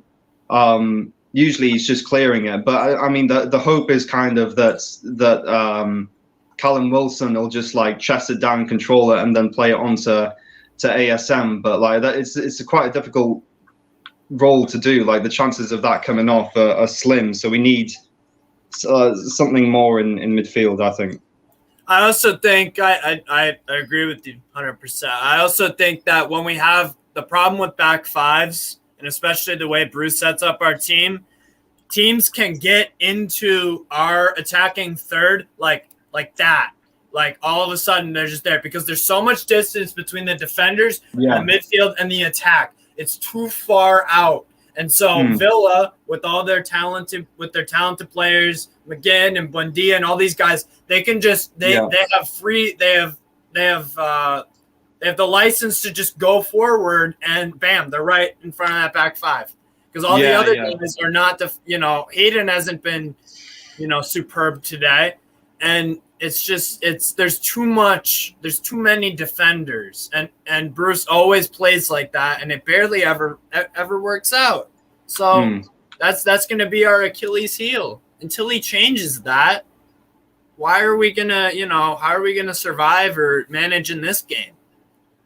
Yeah, and the short answer is we're not because there's no cohesion. There's not a game plan. It's just fucking defend. Aye. Well, I thought in the first sort of 25 minutes that the game was. I see Longstaff's putting on a shirt, so he might be coming on. Yeah, which would be the right decision. But I thought in the first sort of 20-25 minutes that it was very end to end. So I could already sort of see the pattern developing there of there not being much midfield and it being. Okay, Newcastle have got a chance, Villa have got a chance, Newcastle have got a chance. And that's how it was for the first 25 minutes. But then those last 15, 20 minutes, it was all Villa. Yes. And I think if we try and play that end-to-end game, Villa have ultimately got more firepower and consistency that they're more likely to win. So we need to change the pattern. Yeah. Yeah. We're just going to have to get Brandon back in, so thank you so much for coming on, mate. Thanks for coming on. Thanks for having me on. Good All right, see you later. Bye-bye. Take care. Right. Cheers a lot. Going on. Cheers, Liam. Long stuff coming on.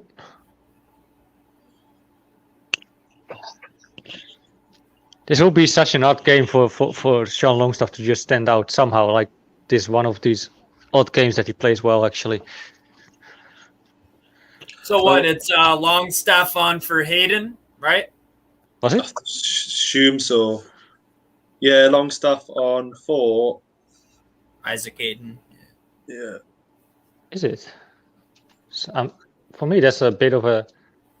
Well, I think he got an injury, didn't he? Hayden? Yeah. Injury in the card. Something with his knee, I think. Yeah. Okay, that makes sense. I thought actually Bruce was like sort of changing players for like being offensive. Oh, what's that? Is that? What minutes are you at? Oh, is this coming? 45, 35. 46. 46. Oh wow, Baku goal, nice.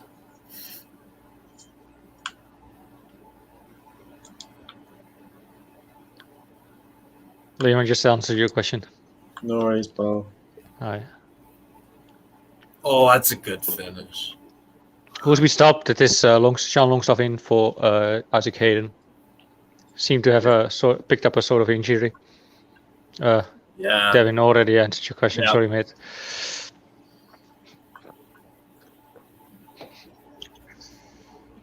Everyone in the chat, anyone still feel positive, or is this it? Is this a lose? Well, it all depends how we play for the first sort of 5 minutes, doesn't it? Do you know what I mean? Mm-hmm. Well, it ultimately depends on the 45, but we got to start. I agree, Liam. We got to start. Yeah. You're kicking in some open doors, Steve. Huh? No, I'm just saying, like it's a saying in the Netherlands. You're kicking in open doors, like. Yeah. Oh, there he is, Joe Willock. Haven't seen him for a while. Yep. At least for the first 45 minutes, I haven't seen him.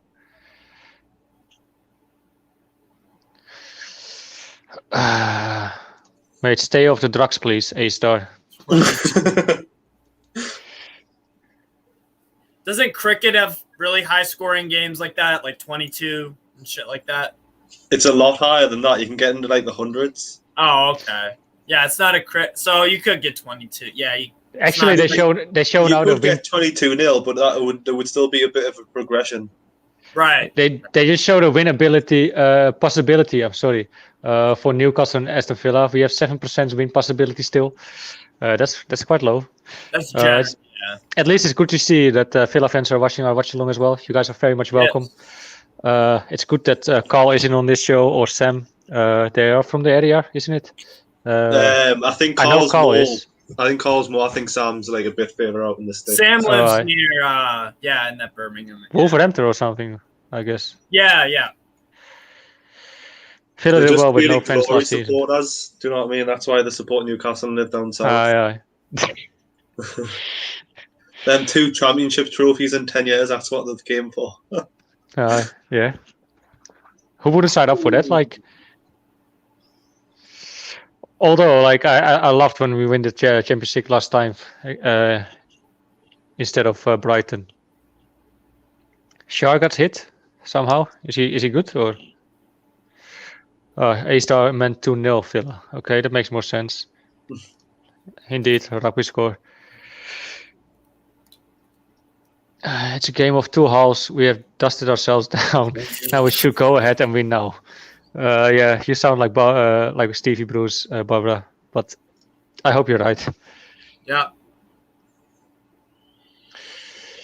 What do you guys make of actually that he says on the interview that Steve Bruce and I forgot his name, the other trainer instead of Graham Jordan? No, not Graham Jones. Agnew, yeah. Steve Agnew, sorry. Steve Agnew, yeah. They are taking care of the defense, but knowing that Steve Bruce was a pretty solid defender, it's quite shocking to see our defense now, especially with the goal again. It's getting repeated again. You can tell that they're in charge of defense. You know what I mean? Yeah, I mean, yeah. Maybe the way Steve sees the defense is like quite old-fashioned and not by time anymore, I guess. But Brandon, to that point, Steve Bruce in his career as a defender, he actually had a lot of goals. He scored a lot. He scored a lot of goals. I don't know about that actually. I just know he was like 100, I think. Yeah, really? he scored well above the average for an average, a center, but even a really good center back doesn't score that many goals. So over how long period of time he scored 100 goals? How many years? Or seasons? I'm looking up the stats right now. He played for Gillingham, 205 appearances, 29 goals. With Norwich, 141, 14.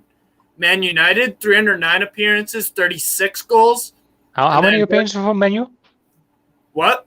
How many appearances he had for Man U? He had 309, Steve Bruce, appearances with Man United. That's and he crazy. had 36 goals. So 36 plus 14 is 50. And then 50 plus 29 is 79. And then he played for Birmingham. Yeah, 19 in a year. That's crazy for unbelievable. That's I wouldn't mind a Steve Bruce in our team now. Yeah, as a player.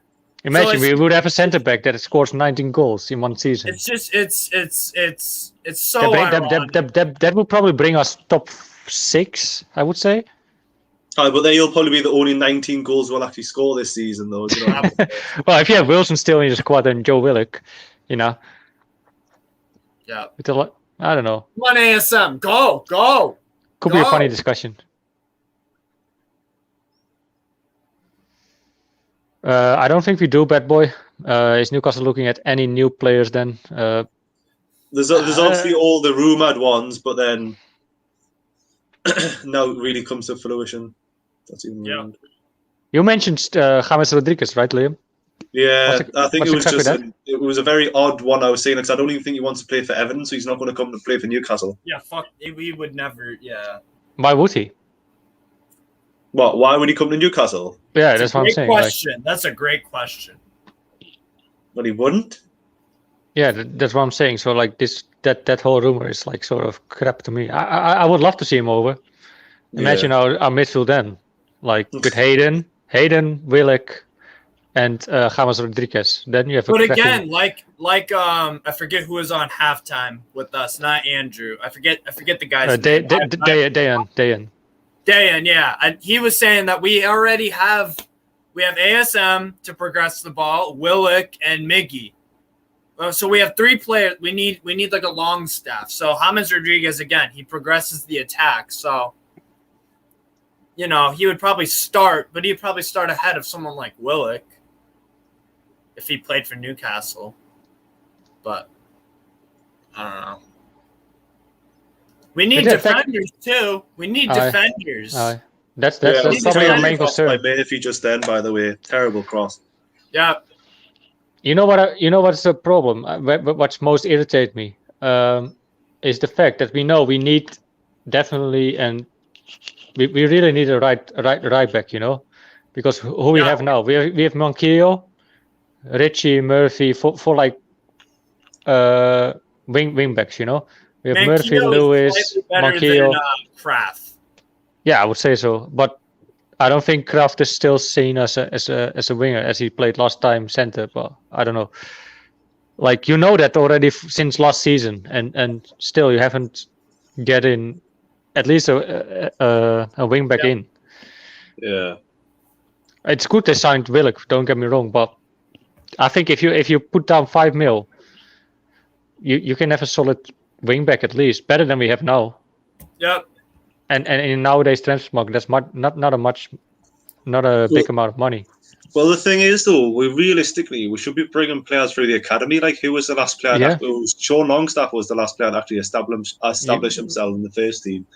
So you can't really say Matty because he's only played like. It should have been. It should have been Kellen Watts this year. It should have been Kellen Watts. You forget actually someone else, Anderson. Yeah. Who? Elliot Anderson. Elliot Anderson. Oh, Anderson. I thought you were saying Henderson. I was like, no. Sorry, mate. That's the accent. Don't blame me. No, I mean, where is he? Well, I think he's actually injured now, but I think he is injured. He has a thigh injury, if I'm not mistaken. But still, I mean, Bruce doesn't give the youngsters a chance. He really doesn't. But that's the stupid thing about. That's the problem about Newcastle the whole time already. Like, look at Tony, look at Armstrong. You can name probably a few others. You have those players almost for free. You know, like they're already in your squad. You can just have to promote them to first team. And look what happened to Tony, to Armstrong. Like, give these people a chance. I don't know, but it's just probably that we just in this surviving battle all the time for relegation that. They don't want to take the risk. They just want to go for like average. I wouldn't say proven, but like average quality players. Like so they know. So they know they just hang in, and they just don't want to take any risk, and that's the problem. Like, I think if you have Bielsa, no, we don't look like scoring because Villa have been pretty much on it. They want the second goal. But I think if you bring in some sort of young trainer. Instead of one of those dinosaurs that we have, he might give a chance to the youngsters because he thinks that's good management. If they perform and progress in the first team, then you don't even need the fat cockney bastard to put down money. Yeah. I don't know. It's just silly, man. What's the whole deal of having a youth academy when you're never going to use it? Yeah, exactly. Like with training grounds that bad as well, though. Do you know what I mean? So aye. They need to follow. Newcastle needs to follow. I'll give an example from America from the MLS. Actually, I should give you an example of AZ Alkmaar. AZ Alkmaar has the best youth academy of the Netherlands, and they've brought up Ajax and PSV. Yep. Yeah. I mean, probably the whole Dutch league, even the big team, even Ajax, in some sort of way, just producing those good players to sell them for big amounts of money to the Premier League, to the La Liga of Spain, and they use them first. They actually play them. Yeah, that's what I'm saying. Seasons, but we don't. Yeah. Yeah, it's pathetic. Philadelphia Union and MLS, they regularly give chances. You guys ever heard of Brendan Aronson on Salzburg? That's me. Yeah, what a link with him. Yeah. And so his brother Paxton Aronson is 17, and he's been regularly playing now for the Union, and they, Union have been using those academy products. FC Dallas, that's where Chris Richards from Hoffenheim, good American center back. He went to Bayern. So FC Dallas have been producing players, and it's just it's pathetic that we don't use our academy. Yeah. It's a shame. Boss checking for a pen. That might let's see.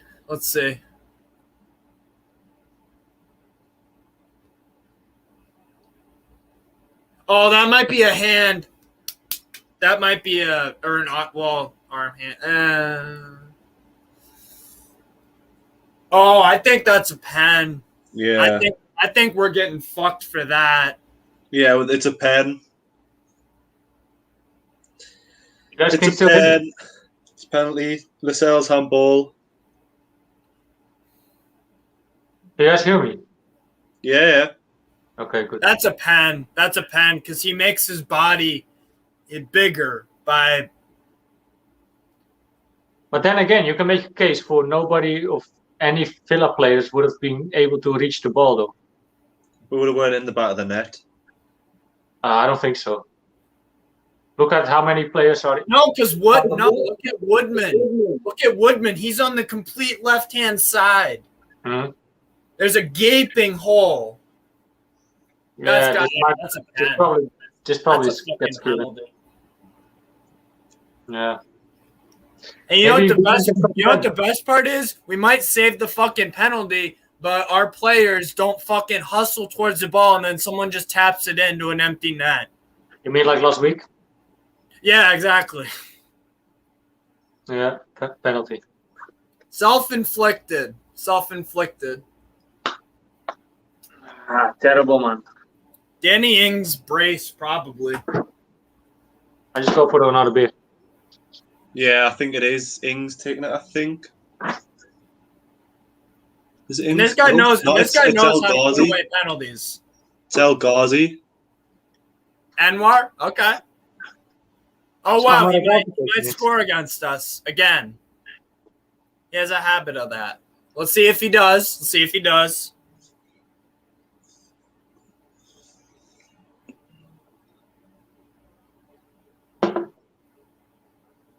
Man City 3-0 over Norwich.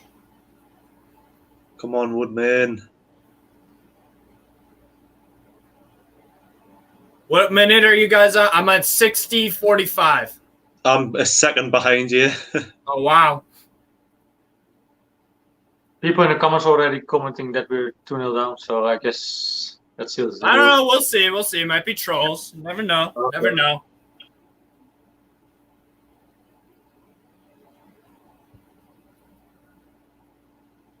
Come on, Woodman.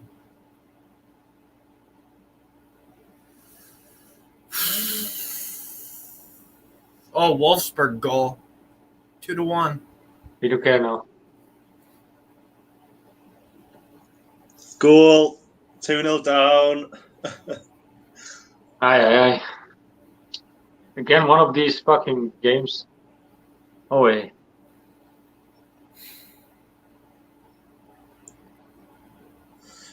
Good pen. It was a very good pen. It was right in the corner. Yeah, that was a bullet.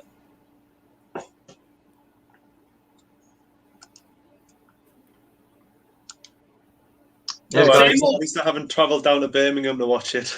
There's a lot of Villa fans taking the mickey out of us. You have all the right to do so. Of course, it's gone quiet. Such a fucking. Damn. Who cares about Wolfsburg, Steve? Barbara says game over. Probably. I don't know. I think I have to disagree with you. That's We need a goal now. Realistically, that's what we need. We need a goal now to even get anywhere close. yeah. I think Steve Bruce is going for a draw too because he's a fucking pathetic manager. Like we should realistically take one of the centre backs off now and bring someone else on. Offside. Say it again, Liam. We need to take one of the centre backs off. Aye. You need to go 4 at the back at least. Yeah. Finally, Willock has something. Just got a shot on target, forced Martinez into a save. I think that's our first shot on goal today. More than likely. I think that is our first shot on goal. If I'm not mistaken. If you're asking, what's your problem? I mean, like I say Howe because I lived in Newcastle and that's just a part of the slang. First month took me a little bit, but if this offends you, then I say Howe. Howe the Magpies. Our defense is championship level. Damn right.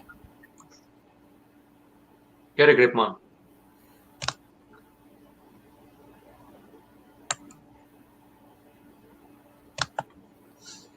Brucey masterclass, isn't it?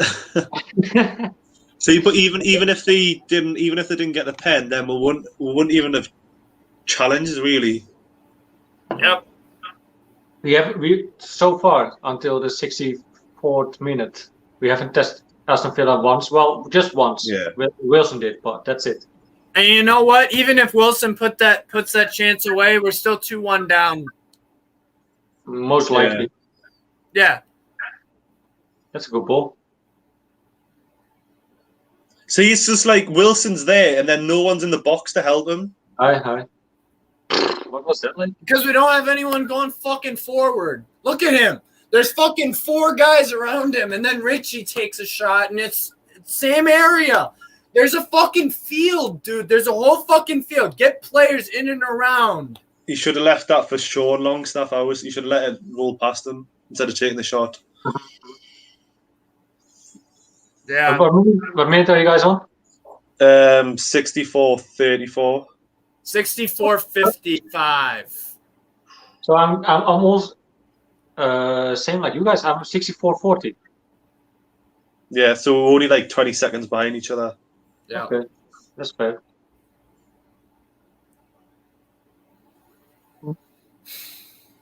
Oh, good ball. Yes. Graham, good night. I fear the worst as well. Ogre, Glazers, Solskjaer. No, we need to get points off of. If you want to stay up, you need to get points off Villa, BC.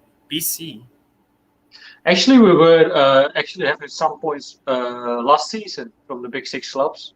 We got quite some points actually there. So yeah. I we cannot had really the stretch at the end of the year. Yeah. You've got to feel bad for Woodman though. He's like letting 6 goals in 2 games, and he could have done nothing. And it's not his fault. Like you said, he cannot do now. Like, no. Well, you can make a case for the goal that Antonio scored against us. That could have been, but that was just a good striker, although. But that's the only thing I could mention. But for the rest of it, it's not really his fault. Both of the goals that we conceded today are Newcastle's fault, our defenders' fault. And Thompson on Sky, they're saying that's definitely a pen. Yes, it was a pen. It was a pen.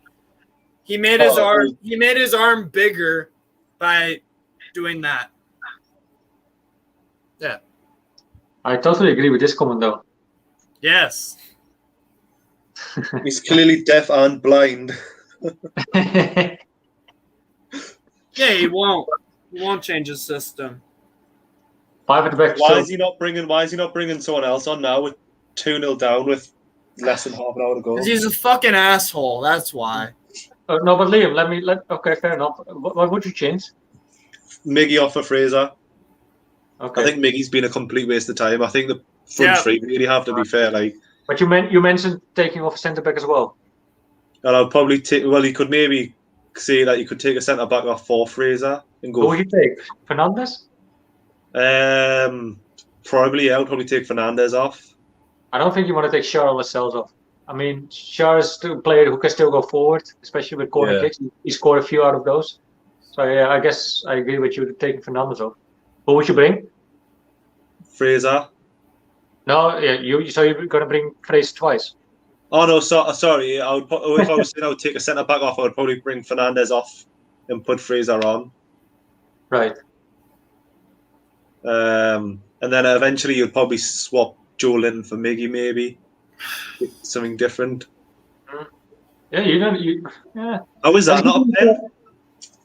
Let's give him a fair chance, Steve. I see you in the background, but I mean, new season, he at least needs to get some chances, though, to prove himself. We might be wrong. I might be wrong, but based off of the evidence that we've had over the past year and a half, that's not changing. I know, but Brandon, I want to be wrong. I'm invested in this team. I'm just being real with myself so that I don't go fucking cuckoo crazy and expect things out of a manager that hasn't been fucking good for us or anyone. You got one team promoted and then got fucking relegated the next year. Yeah. Lewis agreeing with you, Liam. Fraser needs to come on. I agree with that. Yeah. Someone from Cleveland with an NFL player. Yeah, from the the Browns. Newcastle are shocking. He's laughing out when he calls football soccer. So I don't know. Next one. He's not wrong. He is. Steve, you really want to get this discussion going? Mackenzie. No, I mean, you call it. They're calling football soccer. You really want to get it going?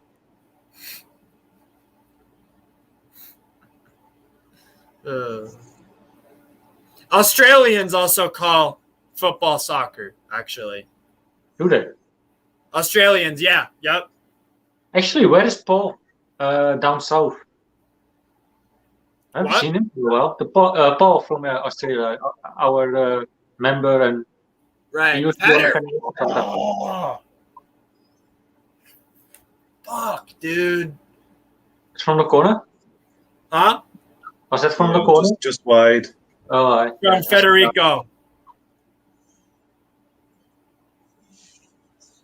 I think Mings was right in front of Buendia. I think he might have got to, but that still, you want to just get it on target. I'm actually scared that Kelsey's right.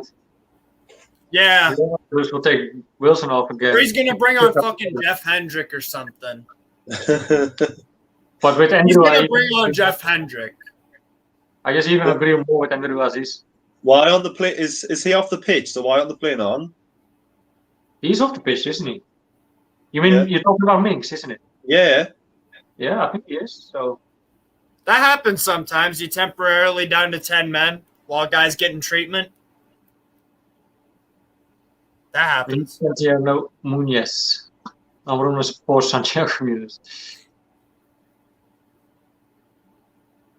0-0 between Crystal Palace and Brentford. I'm watching the Alaves game where Lejeune is at. How's he doing like? He's doing all right. 0-0 against Real Mallorca. So for the defender, that's a good result. Yeah, Lejeune is in the starting 11 for Alaves. I think he has been most of the season last season, right? Yeah, he was in some of the teams of the week. Yeah, he was. Yeah. So that makes it more mind-boggling for me that we sold him. Yeah.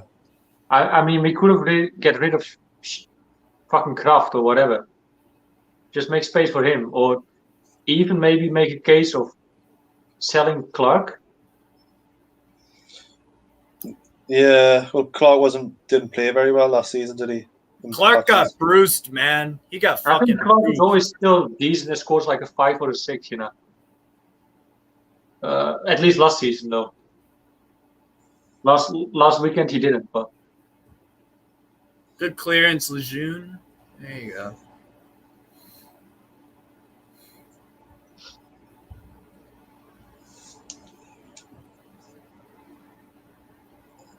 Who's that, Joe Linton? Oh, fuck. Come on!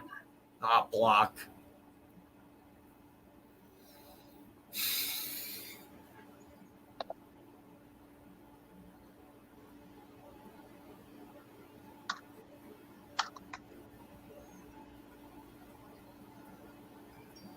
Oh, Huddersfield.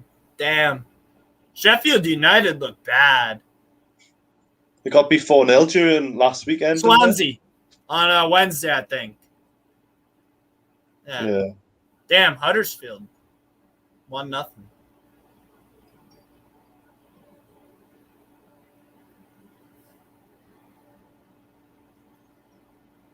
Yeah, unfortunately. Just another season is crap. Yep, pretty much. 10 years since Ben Arfa and Cisse. Those were times. Yep.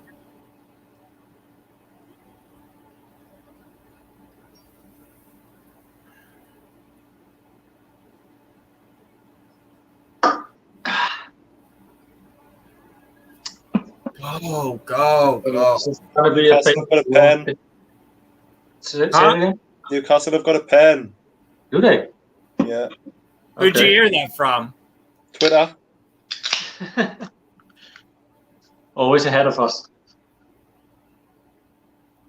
I actually was about to say it's going to be a painful 15 minutes, but if we have a pen and we score it, we can maybe still go for the draw. But I don't think Aston Villa will do much again. They try to protect. Wilson. That's a fucking penalty. Yes, that is a pen. Buendia just came fucking rattling in on, or not Buendia, sorry, different Martinez. Argentine goalie. Martinez. Yeah. Isn't he offside though? Uh, Kind of looked like it. To be fair, gets a yellow. oh, that.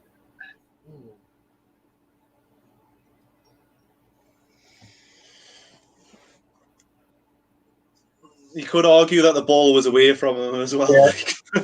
Fair enough. Plus, it might be offside as well. He got a touch though, but it I was think far that's out of his reach after the touch. Wilson knew he was coming because he already turned his back. If you watch it again, he could be offside. Yeah. Did Did he already give it or? Oh, fuck, he might be offside. Yeah, you're right. Did he give it or not? Just checking it. Okay. They're checking for what? He's offside. Offside. Already That passed. sucks. I was behind you guys, but when I saw it happening, I thought it would be offside. Yeah, it's offside Ah, fucking hell. by like 2 centimeters or something. I don't even think it's 2 centimeters. Might be. See, that's fucking annoying because they said the VAR this year they weren't going to do any of this. Oh, your fucking nail is offside or your fucking pinky finger or some bullshit. It's just. Aye. Oh, we'll give advantage. We'll play advantage for the attacker. The attacker gets benefit of the doubt. No, he doesn't. Fuck off. It was a good ball from Willock, mind. Yeah. Jesus. Luck is not on our side either, though. Like, you need to be lucky sometimes, but I mean... Yes, yeah. Anyone who wins the Champions League or a cup or a league or a winner, you got to rely on luck, no matter how big or small, or not rely on it. It's I like to call it's a byproduct. Luck is a byproduct of when you're playing well and you have a team going for you. Someone agrees with you, Steve. So much Yeah, for luck. exactly. Yeah. But you know what? Even if we make it 2-1, we'll get and then maybe 2-2. We get a draw. I like to do this one. Premier League. Premier League. Yeah, they can fuck themselves. Little Britain. Fucking Premier League. You know that, Liam? What, Little Britain? Yeah. Computer says no. I love that shit. I cannot find it anywhere though. Can you not? They deleted it off YouTube though because it's being racist. Oh yeah. Same as Faulty Towers. I love Faulty Towers. I love it. Vessel. We got Joe LinkedIn on for Federico Fernandez. That's okay. With the scoreline, you have to make that change, I guess. This is quite of a okay stuff. I love Faulty Towers when they go over like when Basel do the German thing. So how's Martinez still got a yellow card if it was offside? Probably just for the thing, just for being a rock player. No. I get Liam's point because remember last year the Van Dijk and Pickford collision, and that was offside, and he didn't get anything. Jordan Pickford didn't get anything because it was offside. Right. I don't know. Well, I'm not complaining. No, I'm not complaining, but it's just the rules are confusing. I thought if it's not a penalty, then it should be washed out, right? That's what I'm saying. Ings almost had a fucking just a header wide on a corner. Yeah, it's close though, and that says it all right there. They have a fucking chance in the two up. So.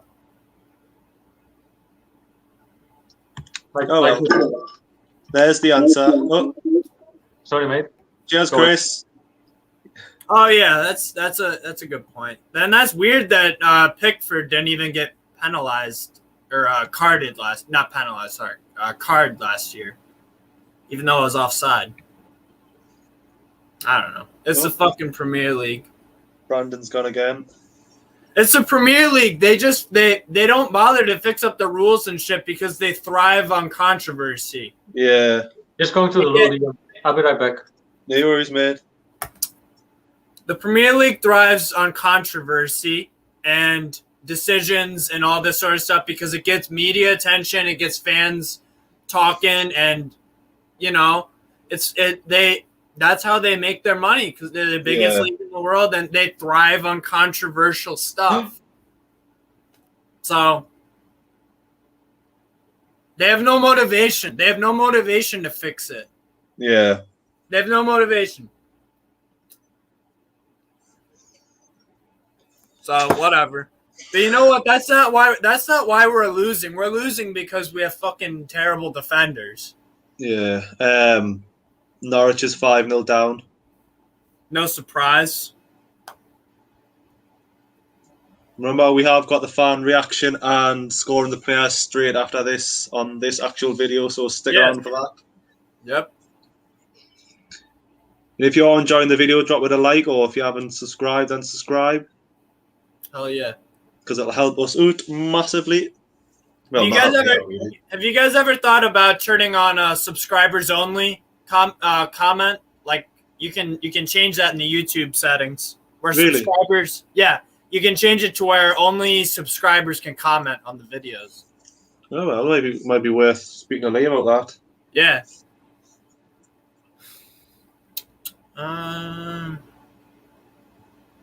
Sheffield. Oh, damn.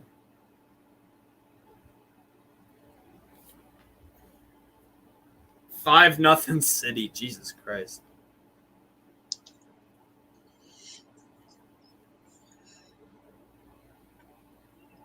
There's just no creativity whatsoever, isn't there? Yeah. Same old shit.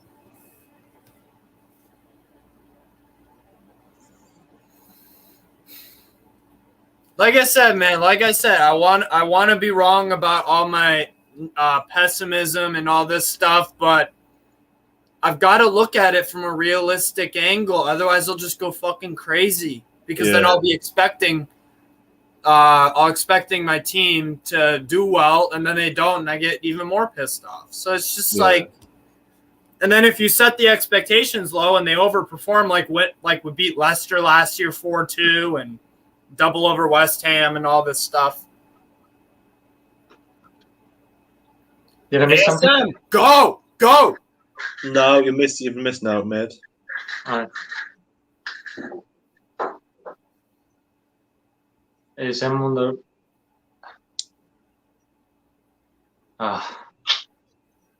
So flat today, man. Nothing is. really happened for us. We just had probably one chance, that's it.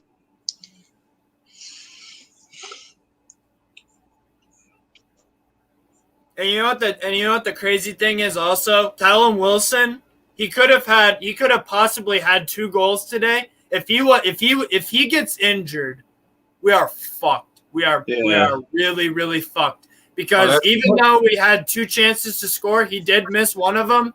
No one else has a shot on target. No one else on our team has a shot on target, if I'm not mistaken. That's a fair point. So we are single-handedly relying on him and Willock and ASM to keep us up this year.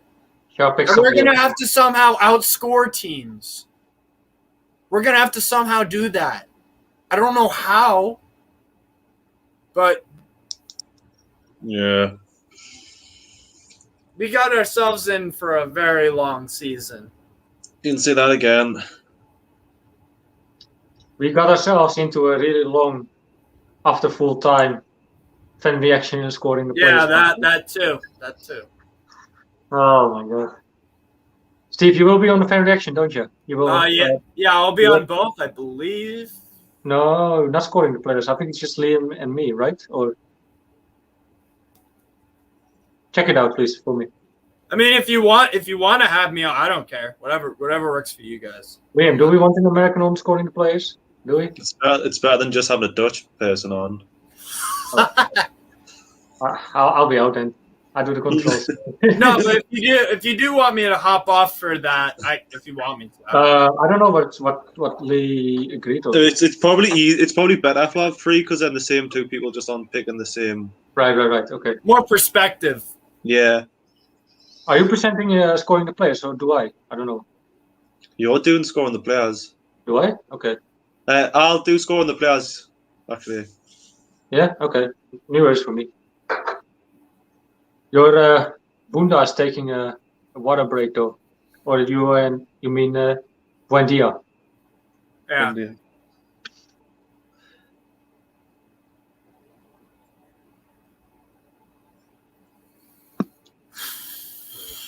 Ricardo Ferrara, no goal. Sorry, mate. No goal. Not sure what you're on, but Zero.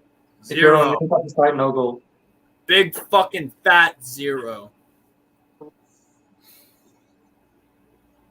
Can't deflect away from our performance, but Bruce will. Yeah, because he's a fucking terrible manager, and this is how it is. Well, he tries to balance. He said.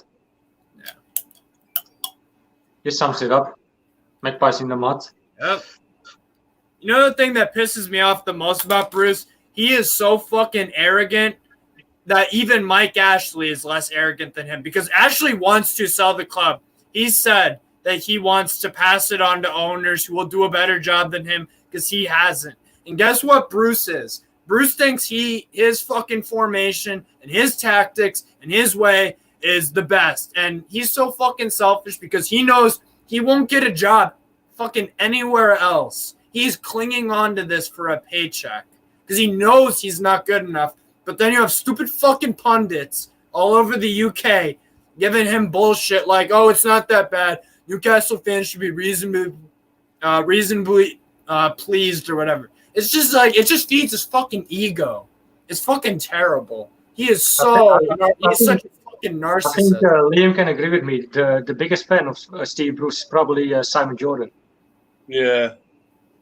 Or Danny Murphy. One of those fucking assholes. Like, sometimes I actually agree with Simon Jordan, but with the whole Newcastle thing, it's just, I don't know. Steve Bruce is just, he's selfish in terms of a manager. He actually seemed to be right about when he had Stavely on the show on TalkSport. I mean, he was calling Staley out basically and saying like it's never going to happen, and it looked like it probably isn't. I hate to break it, but Yeah. I lean more towards Simon Jordan's side now. Although I don't want to. I want the takeover to be happening, but Yeah. Didn't one of the Ferdinand, I forget his Les or Wes or Les. Rio. Huh? Rio. Rio. Sorry, didn't Rio Ferdinand say something stupid about Newcastle fans? Rio Ferdinand says something stupid about Newcastle fans every time he talks about us. So. Yeah. So I mean, he's on the fucking list of people feeding Bruce's ego. Danny Murphy, fucking Simon Jordan, all these fucking pricks. And Steve, again, you got Les Ferdinand mixed up with Rio Ferdinand, I guess. What'd you say? You got Les Ferdinand mixed up with Rio Ferdinand. Right. Les Ferdinand played for us. That's actually the favorite player. Sorry. Who we had on the Agreement to Miller show. It's the favorite player whoever played for Newcastle, or Lee at least, I know. Yeah. What did you make of Les Ferdinand, Liam? Who? Les Ferdinand. Les. I can't really remember him, to be fair. Like, I was too young. Well, I know all of them.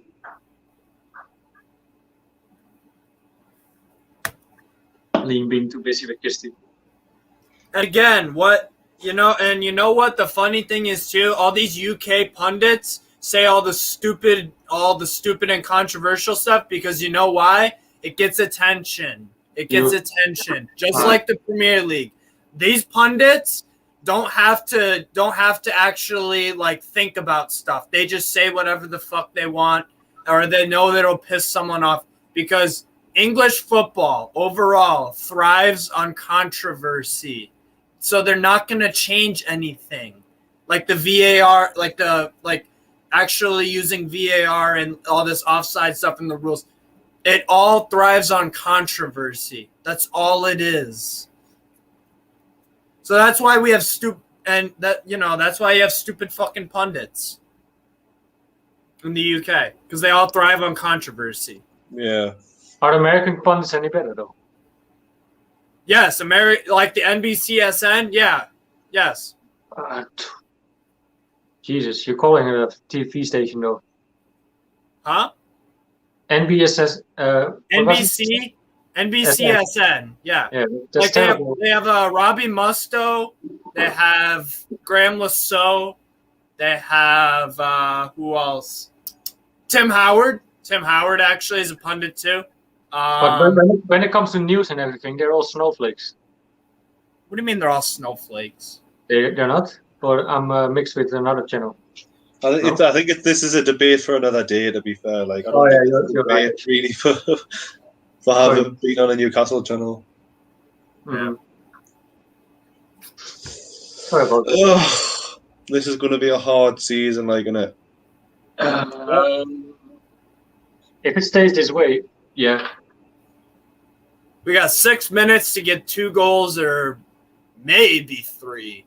Maybe 1. It's 6 minutes extra time. Yeah. Oh yeah, you're right. Actually, I see it. No. Oh.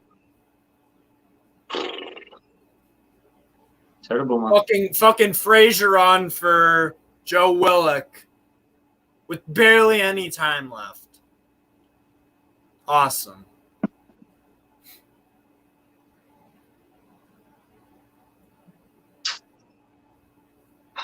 Getting myself a glass. Oh, that could have been 3. Jesus.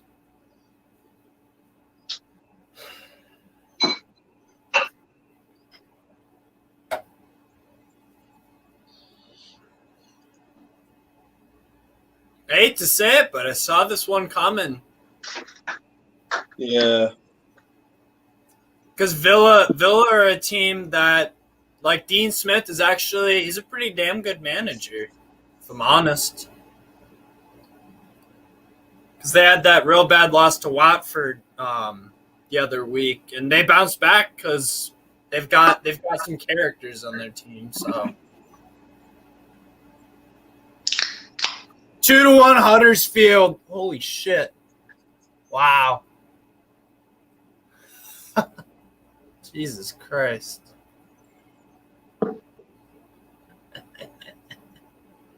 Cheers.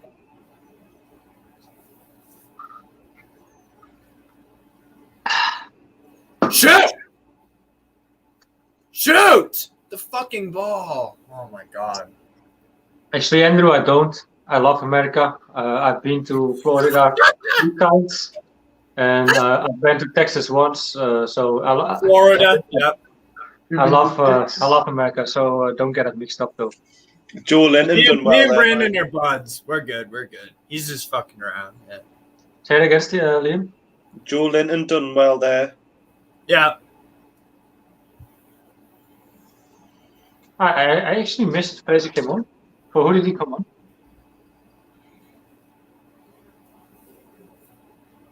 Fraser just came on what 3 minutes ish ago, something like that.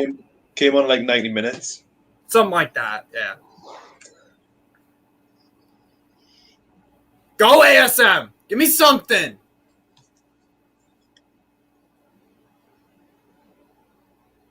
You know Pat Mitch, and that's why we love him. That's why we love Steve. Oh. My girlfriend says that too. Like, you're always talking, you know.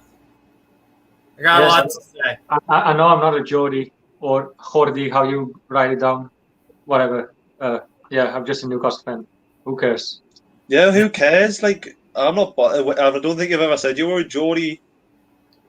Why do we need to be a Geordie to be a Newcastle fan? I mean, exactly. Yeah. I don't see what the issue is.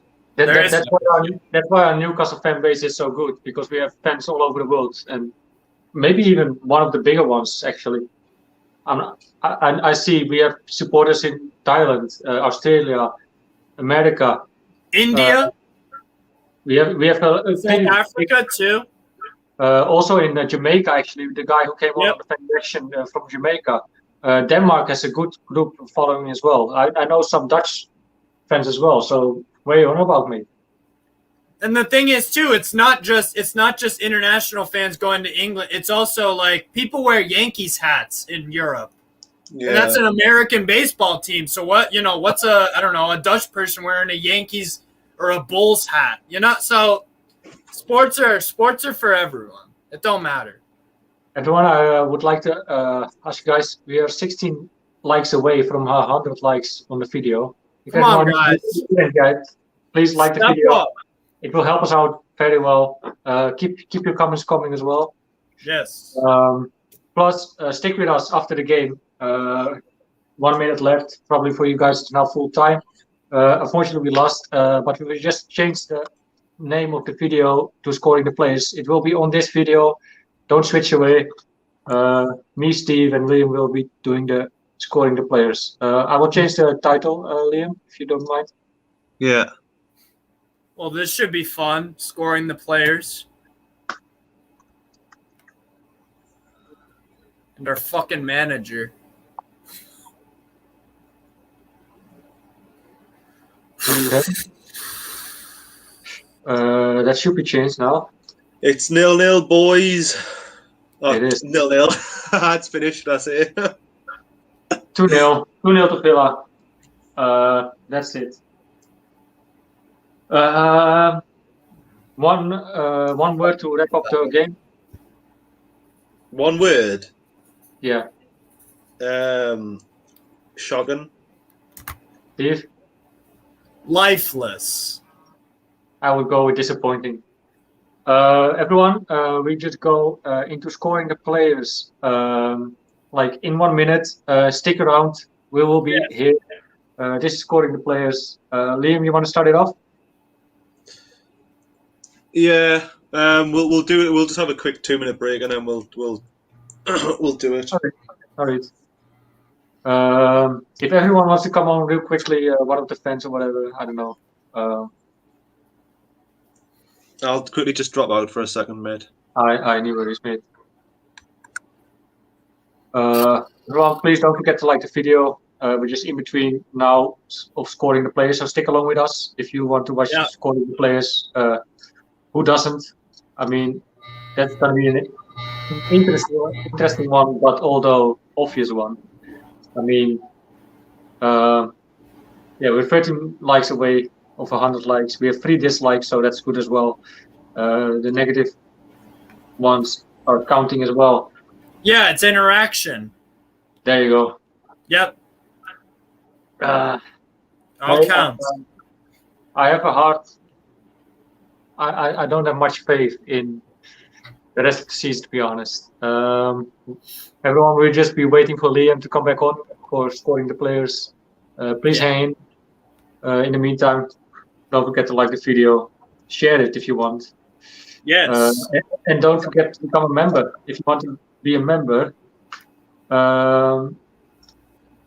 you get around 7 exclusive videos in August. That was a little bit less than normally. When the season is on, you have loads more videos. Steve knows, he's a member. You get around. Maybe Steve, you want to tell what are the benefits of becoming a member? Yeah, so you get to one thing immediately off the bat. You can join our Discord. Our Discord. We have a bunch of people on there, and we talk all things Newcastle, football in general, anything else.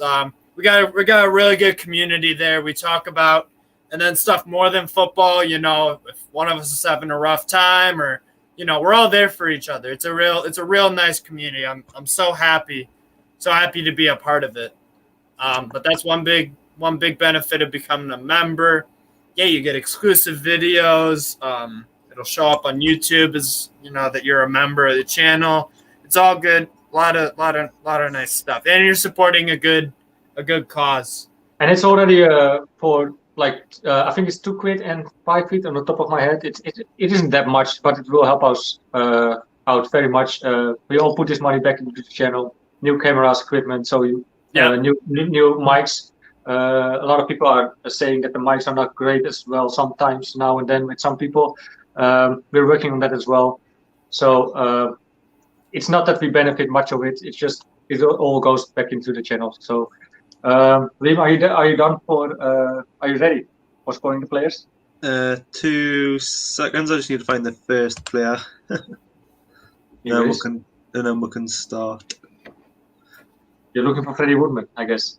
Yeah, I found him. I see him. Yeah, he's one of the lower ones. We'll wait for Steve to come back and then we'll kick it off. Oh, sorry. 1 sec, guys. My bad. No, it's all right, mate. Don't worry about it. All the time in the world. I've just wasted 2 hours in my life, so I can easily waste them all. Yeah. Liam, you're doing the controls. I'm scoring the players. So. Well, I'll do the controls. Yeah. Okay. So you put in the numbers as well, right? Yeah. All right, Connie.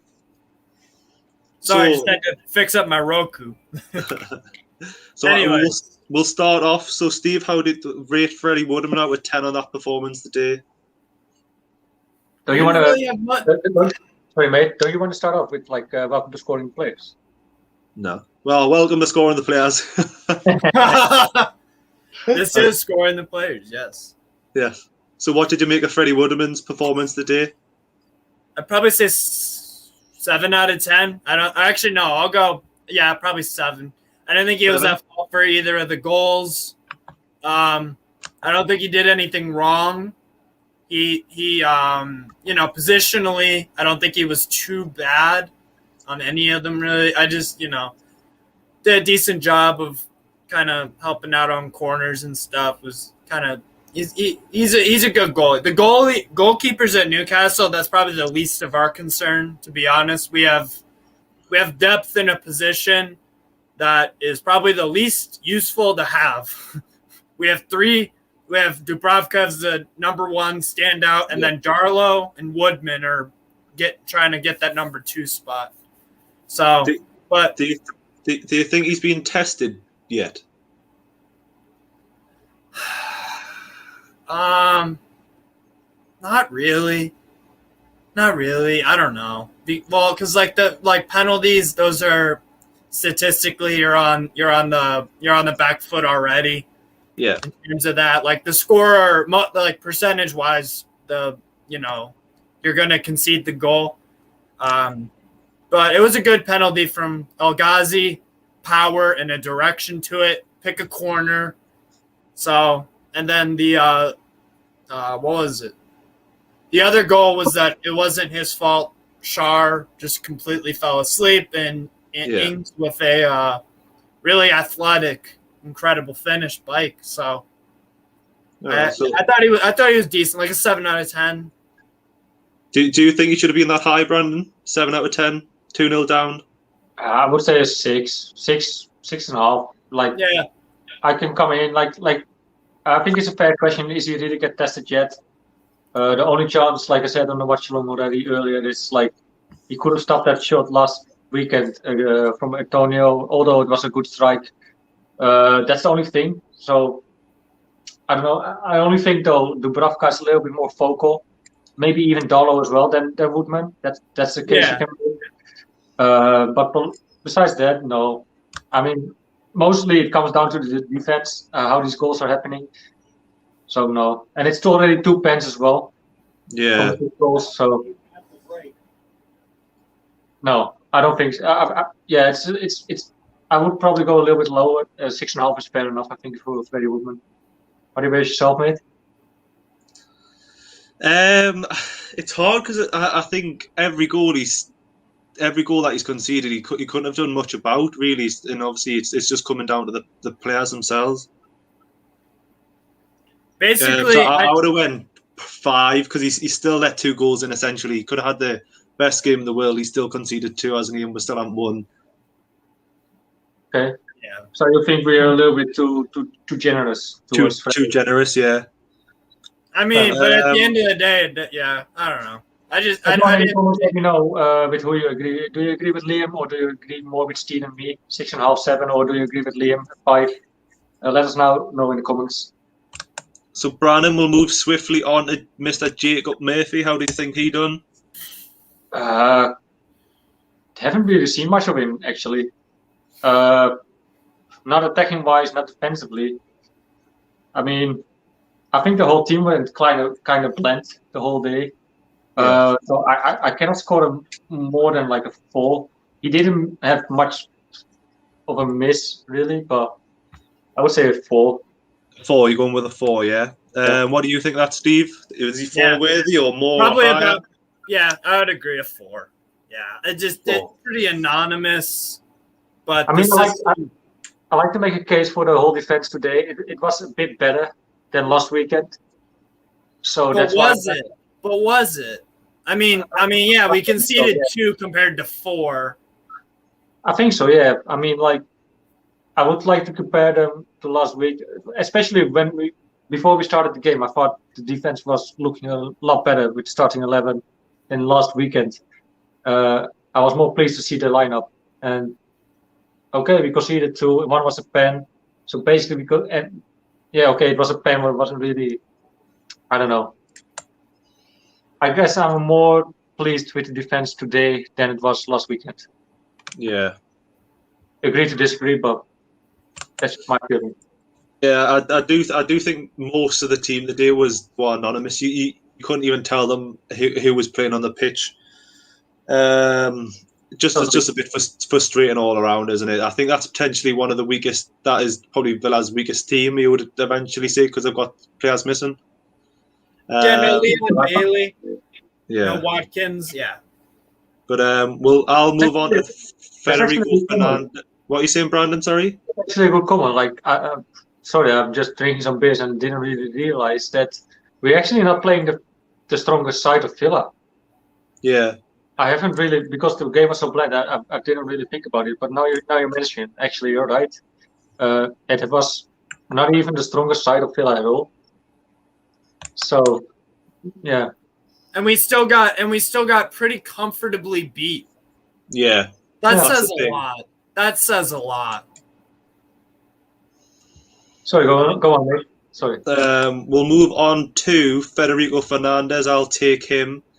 I don't think he'd done anything right, and I don't think he'd done anything wrong, did he? I don't think he was particularly tested as much, but I think I'm going to go with a 4. I don't think he was at fault for either the 2 of the goals, because obviously it was his centre back to partners, wasn't it? It was, but for me, I don't even think Fernandez should be anywhere near that team. Really? Yeah, I think he's a bit slow. I think he showed towards the back end of last season that his age is catching up on him. Yeah. Would you prefer Clark over Fernandes, though? Well, Clark over Fernandes. I would say Fernandes over Clark, and I would probably you probably got to say when are we going to bleed Watkins into that team as well, because he's been out on loan to Wigan. So, but it's just interesting, isn't it? What do you lads make of his performance today? I mean, yeah, today it wasn't great, but I don't know. I'm always a kind of a fan of Fernandes. I mean, last season he was always like I said, just as Clark as well. Like, and we used to mention that as well last season, pretty often that they'd always score a 5 or a 6. It's never like a 4 or whatever. But I think last season our defense was a bit. I don't know what's the problem. To be fair, yet we'll find out along the season, but I don't know. But maybe it's like you said, the age. I don't know. Could be. Right. Steve, do you want to take Mr. Jamal Lascelles? Fucking 2. 2 out of 10. 2 out of 10. Why are you going 2 out of 10? Huh? Why are you going 2 out of 10? It's piss poor. The fact that when you fall back, and he has his arm up, responsible for the penalty, just out of position, just looked slow and just like he has completely regressed over the past few years. Because he was on the verge of an England call-up, if I'm not mistaken. Yeah. 2 or 3 years ago? Something like that? Yeah, but it was, yeah. Now he wouldn't make the England Q team, man. He wouldn't make it's real bad. Did he have many minutes in pre-season from what you can remember? I don't think. Oh. So is this like similar to Willock where they're both not fully fit yet, but then he's just I'll just throw them in? Yeah. Seems like it. Again, another shit decision from Bruce to throw out a guy that doesn't have the full fitness yet. Yeah. But I got to evaluate what I saw. What I saw wasn't good from him. He's responsible for that. But what do you think, Brandon? The 2 fair for Lascelles? It's a bit harsh. You could go. I don't know. It sounds to me go for the 3 or 4, like Fernandes. But why would you say that was harsh though? He essentially conceded us a goal. Yep. I know, but like so did Shaw. So yeah, I would probably go with the 3. But yeah, I can't agree with this. Adrian, explain how was Lascelles at fault for the first goal? Sorry. Anyone? I thought it was more Shaw myself, so yeah, we can wait and see. Brandon, you can have Mr. Fabian Shaw.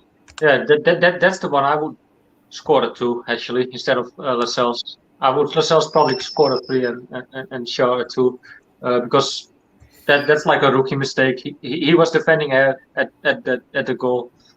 So a 2. What else can I say? Haven't been brought much offensively. Defensive wise, he wasn't there when he needed to be there.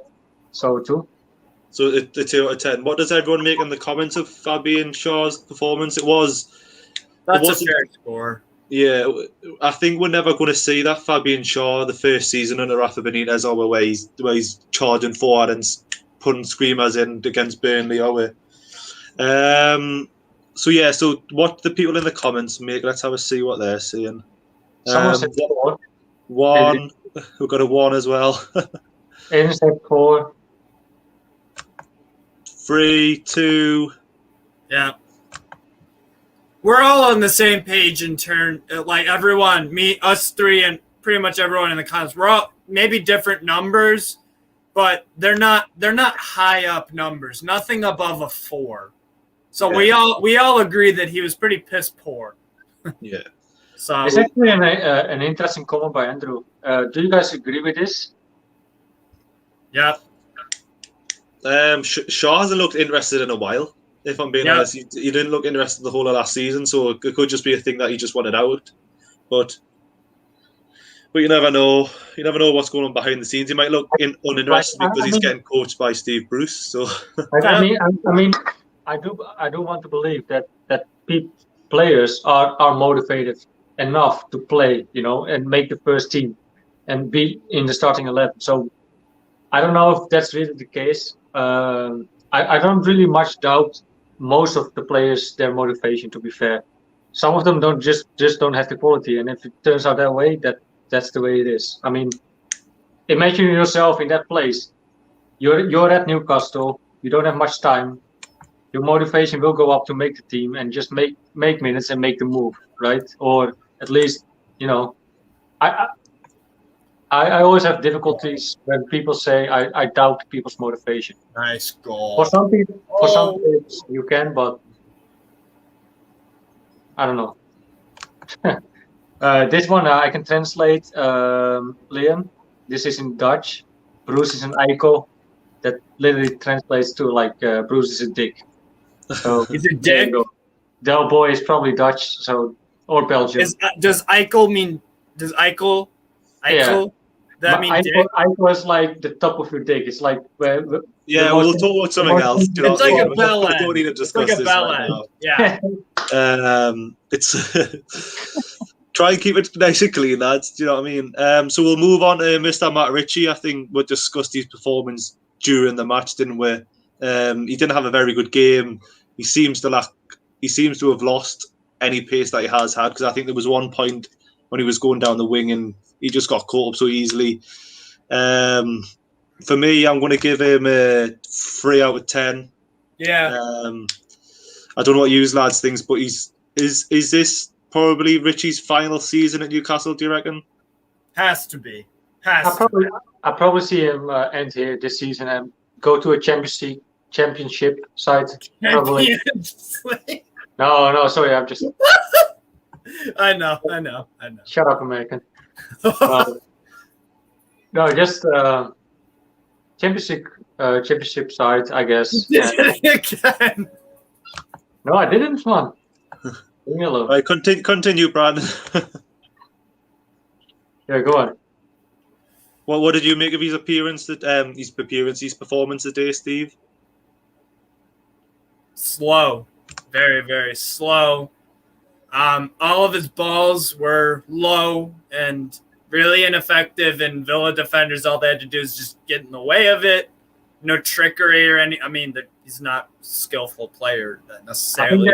I think that one key moment of the game when Liam mentioned actually on the watch along, like you saw how slowly Matt Ritchie was on the left hand side going forward. And I think that sums his season up. And actually, Liam said as well, like if he gets the ball around the 6-yard box, whatever, he can swing it in, but it's not the same Ritchie anymore. And I said after that, like probably Ritchie lost his magic hat. It's gone. Yeah. I think it's a lot. He has good character. He has good spirit, but leadership. I don't know, but. With just that, you're not going to make it anymore in the Premier League, I guess. Yeah, exactly. You got to have some ability. Before we go any further, we're only 3 likes away from 100. So if you haven't already liked it, can you like the video, please? Oh, yeah. So Steve, you'll have Isaac Hayden. Liam, wait a second. We're not going further anymore with scoring plays unless we have the 3 likes. Well, I think we could be here a while, to be fair. Like, we have 103 now. We have 103. There you go. Go on. Check it. Yes, we're actually on 104 now, so you can shut your mouth. There you go. I mean? Sorry, boss. I'll continue with the stream. Do you know what I mean? Go. So Steve, obviously Isaac Hayden got taken off at half time. It's potentially another injury because he was down in the first half for a little bit. What did you make of Isaac Hayden's performance today? Again, the midfield overall, pretty anonymous. Like, I don't know. He looked kind of just look. He didn't look fit. Yeah. I don't think he looked fit. Like a 4 out of 10. A 4 out of 10. Maybe. I don't know. Sorry, mate. It sucks because the injury is gonna fuck with his fitness again. So our medical staff is fucking terrible. Whoever is running that is is fucking. They're doing a terrible job. So do you feel like we were overrun in the centre of the park? I would say so. I would say so. I mean, it's just Buendia had. There were a few chances. You know, like I said, with the back five, there's a gap between. There's a huge gap in between midfield and defense and the attack, and there's just so much space, and it's real bad. But yeah, I wasn't impressed. Liam, can I just make a case real quick? One second. For Abraxas, he's a Leeds fan, and he just keeps showing up on our videos. I love that shit. Really. Yeah. Thank you, Abraxas, for being on again. Well, what do you think of Hayden's performance today, Brandon? Obviously, you only had 45 minutes in with discussing it could have been an injury, or do you think Steve Bruce went more tactical and tried to go a bit more forward? I would like to hope so. The last option you said, it might be a knock, probably, but I just hope to think that Steve Bruce like to think a little bit more attacking, especially after 2-0 down. Yeah. I would like to think so, but I don't know. Actually, watching on BN Sports now in an interview with Ivan Toney. That's crazy. Sorry. We'll move on to the person that replaced him, Sean Longstaff at half-time. So what did you make of Sean Longstaff's appearance, Brandon, performance? I keep saying appearance, I mean performance. Not much. Did he really have a chance to impact something? I don't know. Probably a 5. So why are you going to 5? Didn't do much, but didn't do anything wrong at all as well. So just a 5. I thought he had some decent passing forward. Yeah. Nothing special, but he was great. Yeah. I agree with the 5. Yeah. So do you feel he went more attacking when he came on the pitch? Not really. Not really? Overall, it was all blend. You know, like the only thing we went forward, it was just one chance of Callum Wilson. Yeah.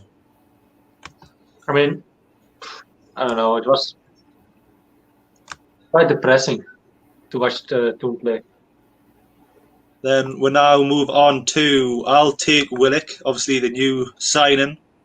Interesting. I think it was a hard one from the day because I don't think he had much work from himself, did he? But obviously he played a couple of lovely through balls through. Obviously that penalty that was ruled offside was a pass from him, if I'm not mistaken. Obviously it seems like Willock and Wilson have a partnership together, so I think I'm going to be a bit harsh and probably go 4 out of 10 for Willock today. Obviously we've seen him play a lot, but then we've also seen Newcastle play a lot better, because I don't know if it was like we used, but watching that was like watching paint dry. Yeah. What did you make of his performance today, Steve? He could have went for 8 in a row scoring goals, but do you think he came in a bit too early? What? Do you think he came into the team a bit too early? Because obviously he didn't have many game minutes at Arsenal. Who else were we gonna put in? Longstaff. That's the problem. Jeff Hendrick or Jonjo Shelvey? No fucking thanks. But I think Shelvey's injured. Yeah, that's true. That's true. So then we have Jeff Hendrick. Yeah, no. I would rather take the risk of, because he's our player now. We bought him. May as well give him game time. Yeah. Because he's young and he'll develop. Well, I say that, but we have fucking Bruce, so I don't know if there's much development of anything. But yeah, I don't, probably rushed in a bit, but I don't know. It's just it's a really bad situation we've got ourselves in. Do we agree here, Steve? Do we agree here with Ginger? 4-2-3-1. Yeah, or a 4-3-3, something like that. Yeah. The Dutch school, 4-3-3. Yes. Yeah, I would agree with that, with Ginger. Do we agree with, we need 2 new centre backs? Yep, 2 new centre backs. Two, really? That much? I disagree. I don't think we need two centre backs. I think we need to improve in other areas in centre backs. I think we need to improve the middle of the park. But we'll move swiftly on. Brandon, You take Mr. Almiron. How do you think he done the day? Invisible. Just sum it up in one word. Yeah. To give him a score, I guess It's a number between 0 and 2. I don't know. 3.5. I like to give him Why that high? because he runs a lot. Liam, you know. We're not using that excuse anymore. I'm sick of that excuse. Yeah. No, I have no idea. I just thought he was a bit better than the players we scored lower, so that's why I give him a 3.5. So Okay. not really a reason for it. Right. Okay. So we'll move on to ASM. Stephen, you can take ASM if you want. Looked, he wasn't himself today, I don't think. Feels it well, no, it doesn't feel harsh because I think it was like a 5 out of 10. I don't know. I don't think he got on the ball enough, but I just think he gets tired because he has to come get the ball for himself instead of getting service from others and getting the pass forward, because he has to spend so much energy just running around. Yeah, it's a bummer, but I thought he had a few runs that were nice. I just wish he would just kind of like just get rid of the ball quicker. Like when you're around the box and stuff, I love the feints and the hesitations and stuff, but like maybe one less could make the difference between getting it to a player and then a shot on target or a block and a throw in over, wherever.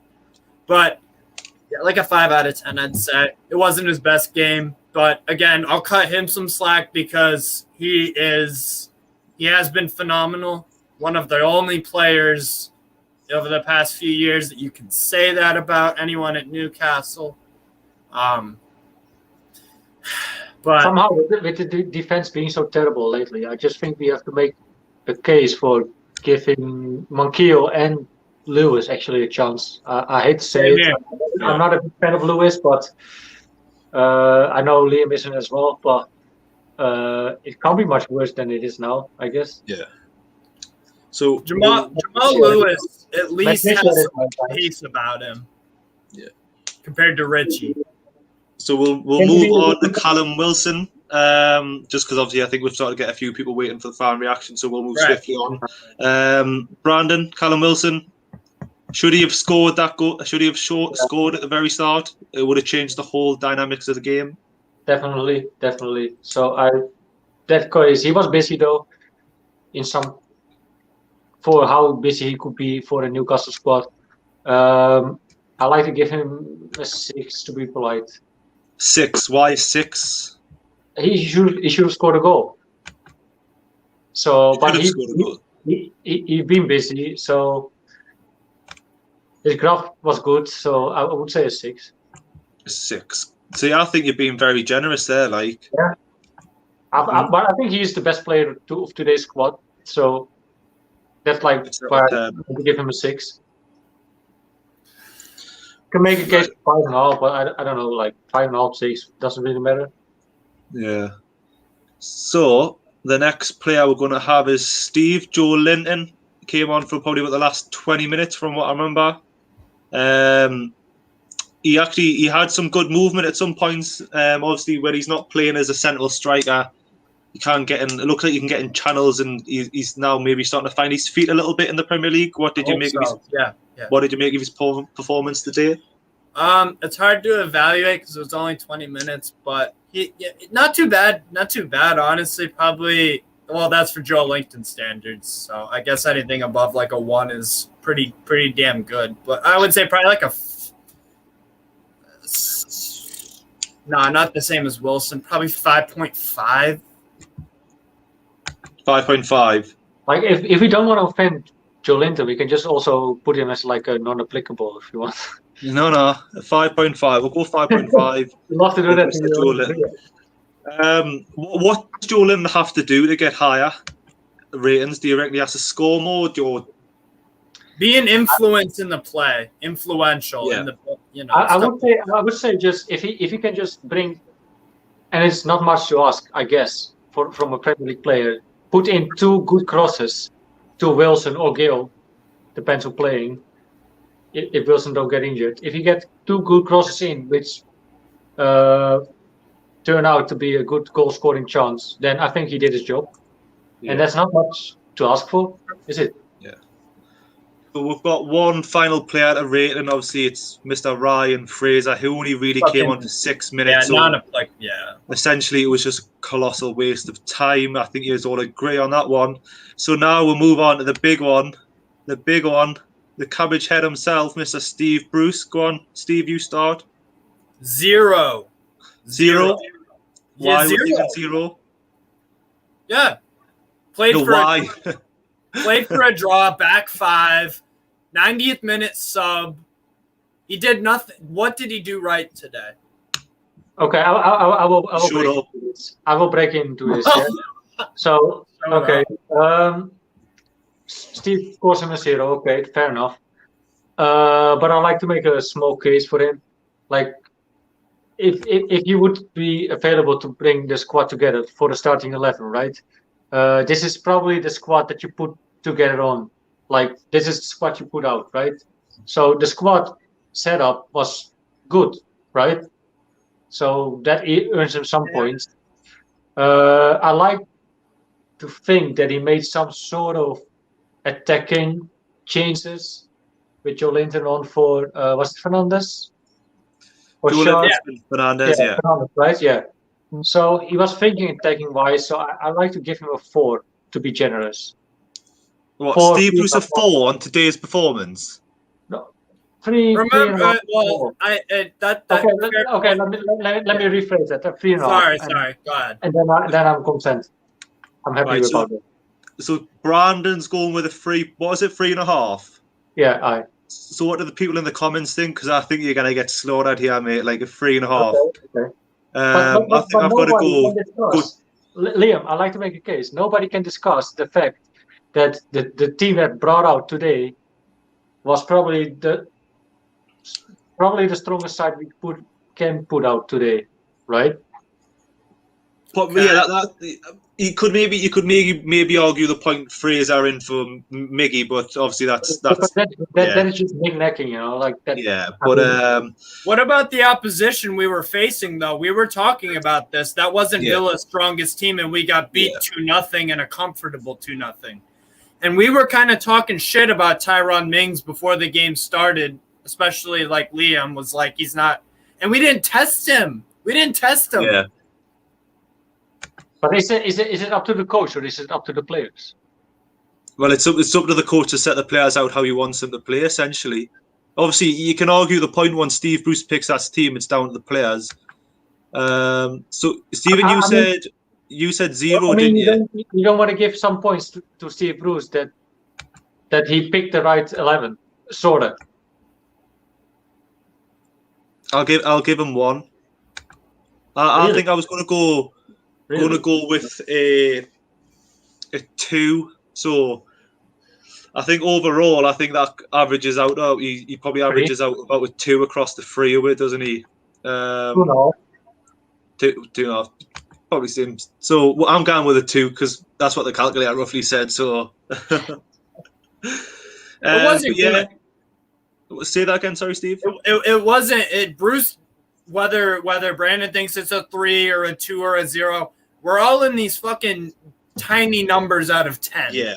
So it doesn't matter. That's fine. We can disagree, but I'm just saying that we were coming up against a Villa team with no Leon Bailey, no Watkins, and all this other stuff, and the fact that we went 2-0 down, and then all of a sudden he put himself in that predicament to set up a back 5 and then to sub out a center back. How about you start the game with Joe Ellington and Callum Wilson? How about you go 4-4-2 or 4-3-3 or 4-2-3-1? Don't put yourself in a hole.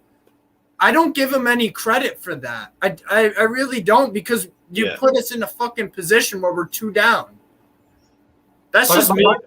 Okay, Steve, I agree with you, right? But I mean, I think maybe 80% of the Newcastle fans who saw the lineup were quite content, right? Yeah, the lineup was. So that's where I rate my rating on a bit. And for the substitution rate, he fought at least sort of attacking wise. So, you know. We got no points from today. We have no goals. We had no midfield.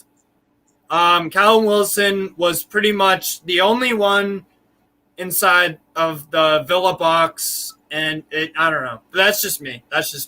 We all agree he's a fucking terrible manager. That's it. So obviously, that is the player ratings. I think that's what we're calling it. Done for the day. So straight after this, we've got the fan reaction show with Brandon and who else? Steve, I guess. Brandon and Steve doing it.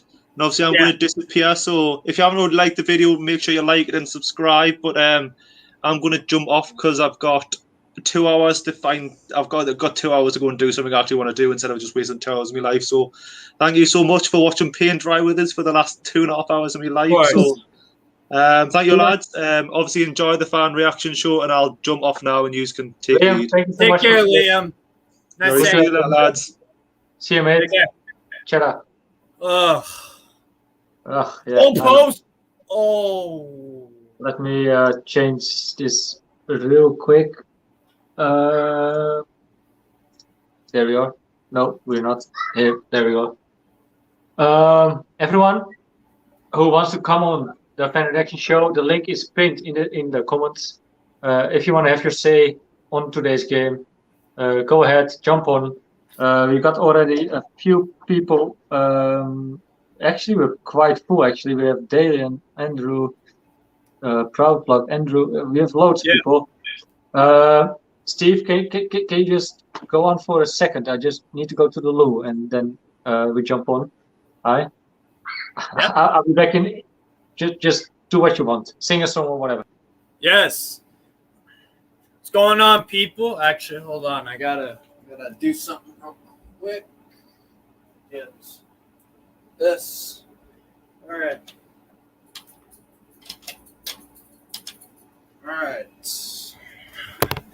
So I'll read some of your comments. Ogre Glazer, Shrekyar. Oh, Ollie Gunner. Yeah. Bruce playing for goal difference in February. LOL. Yeah, pretty much. What else we got for comments here? Gotta pull up this. Good show as always, boys. Thanks for Matt Armstrong. Thank you, Matt. I appreciate it. What else we got for comments? Ginger Hosking. We didn't win for 20 matches last season. Playing 5-4-1, 5-3-2 is even worse. Yep, pretty much. Steve Bruce is so pessimistic. Steve Bruce 2.5 rating from Matt Armstrong. Kind of generous, but hey, he's all shit. What's going on, Brandon? Back again. Fuck yeah, sounds good. Let me change the description of the video, and then you can ramble on. Let me check if that worked. Can you keep going through the comments, maybe? Yeah, of course. What else we got? Ogre Glazer Shrekyar again. Bruce is unprogressive. Newcastle will play like this until they end up like Stoke. Sack now. Agreed, 100%. Okay, everyone. I think we're back. Right? We're all set up. Cheers, mate. We'll go through the comments. So everyone who's ready for the fan reaction, we're starting off now. So we'll start. Everyone, welcome to the fan reaction. If you want to have your say about today's game, it was dreadful. It was disappointing. It was however you want to call it. Come have your say on the fan reaction show, how you felt about it. We got a lot of people waiting, actually. We will start who is first in line, and that's we'll start, I guess. Wait, I need to have Give me a Can't second. listen to that Shit. annoying. Andrew and P. Bravo. Yes, this works. Sorry, PG, you're a little bit covered with the audio, but I don't think it. Yeah, we want to see your pretty face. There we go. At least you have a good top on. Oh, that's a nice cheer, Pete. I got you. What's your general feeling of today, PG?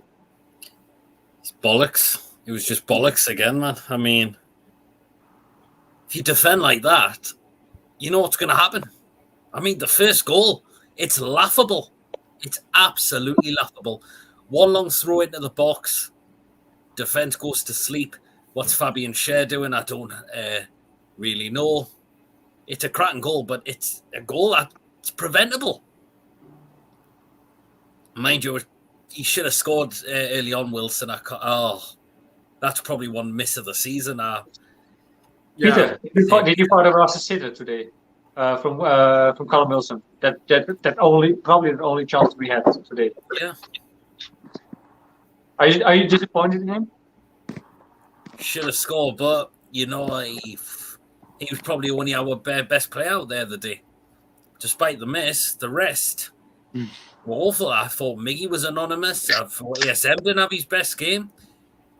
Willock, I thought, went missing in the second half. In the defend, it was just garbage. Yep. And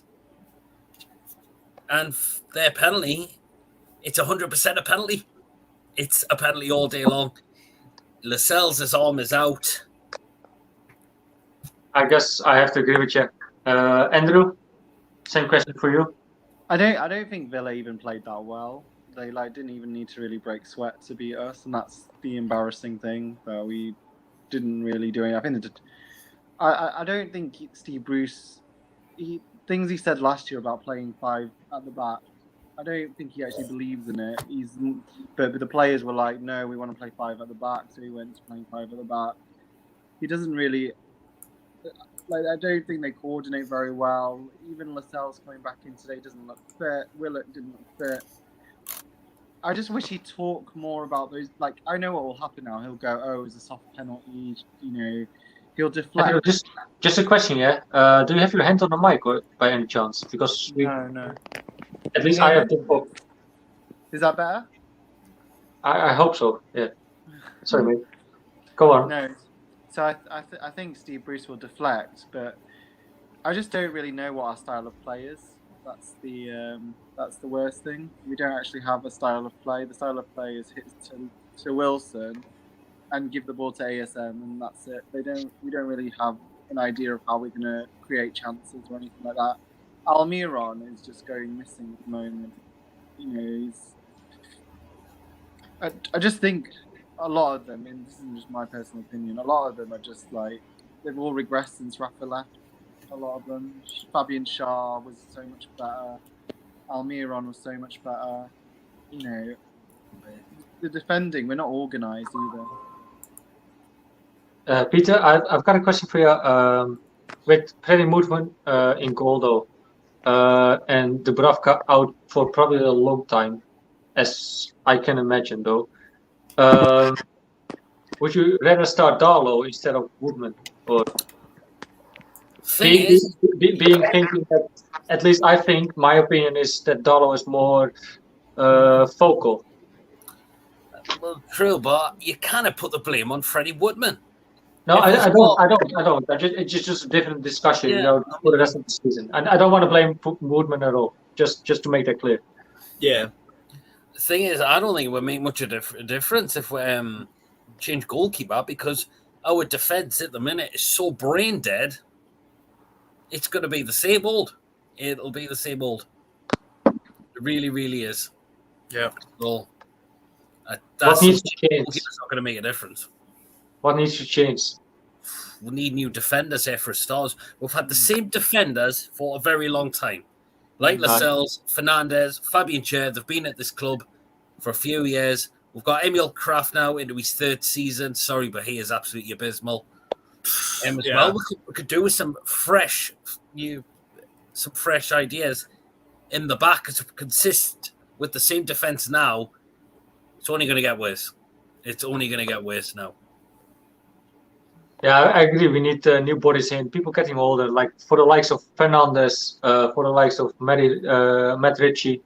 We're getting old legs. To be fair, under Rafa Benitez, I imagine it's basically almost the same defense that we had that time. It was better, but I think the years played up somehow. Yeah. And you can, if that's true, you cannot blame them. But they need the reinforcements. Exactly. So yeah, if we cannot get at least one wing back and one centre back in before this end of the transfer window, we kind of fucked, I guess.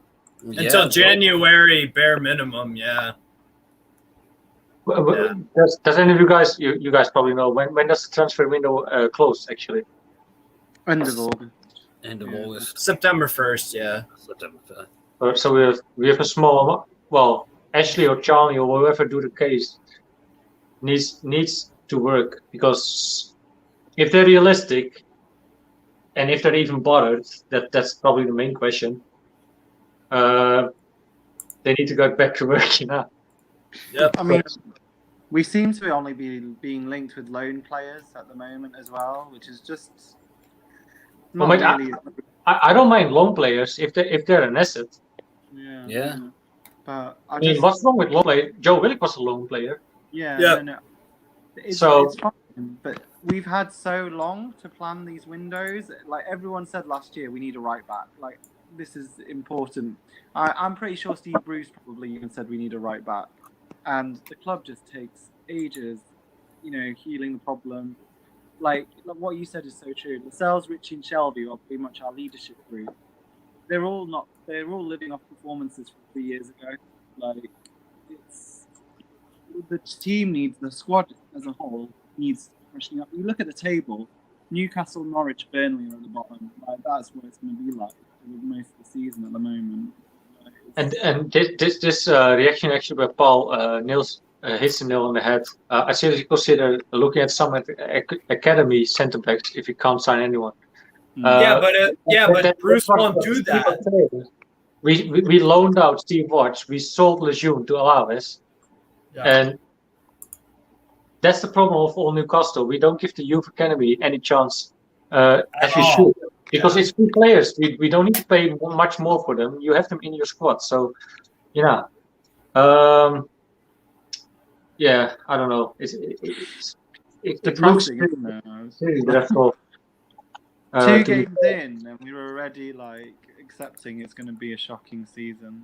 Like, it's quite depressing, really, isn't it? And it's like things that could have been prevented. Like the Joe Willock signing is a good signing. Yes, but we need more. Like attacking wise, we're okay, sorta. Yeah. But last thing before I let you go, guys, we play Burnley 25 of August at home. Quickly prediction. With Presley, your today's game in head.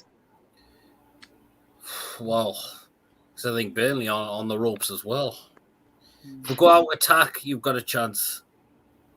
It's the only game. If you play like against West Ham. Yeah, I think scrappy 1-0 it could be. I think it's the only game we're going to have more possession than the other team. It's like the only team who don't retain the ball, as we actually hold the ball longer. But I actually watched the Burnley-Liverpool game, and Burnley did cause Liverpool some problems. So, and same thing with when they played Brighton. Yeah. Yeah. I think probably I'll go for a 1-1 draw. Peter, Andrew, thank you so much for being on. We have more people who want to be on. No problem. Peter, you want to announce something for your channel, or? Yeah, feel free to check me out. It's PD Proudlock. I've just got a notes out, and I'll be doing a player ratings video at some point as well. Andrew, you want to put something out for your YouTube channel or OnlyFans page or whatever? No. You don't have OnlyFans or whatever? No? Okay.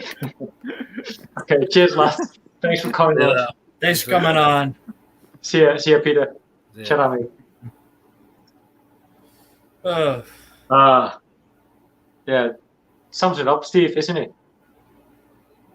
Yeah, pretty much. You look depressed. Yeah, yeah. I don't know what to say, man. We got two other people who want to come on, who are quite regulars for ours as well. Dejan, Andrew. Good to have you guys on. What's going on, guys? All right, Andrew. Good to see you, mate. Who's the most furious? I haven't got the energy to be furious, mate. I'm not happy. Go on. Andrew, go on.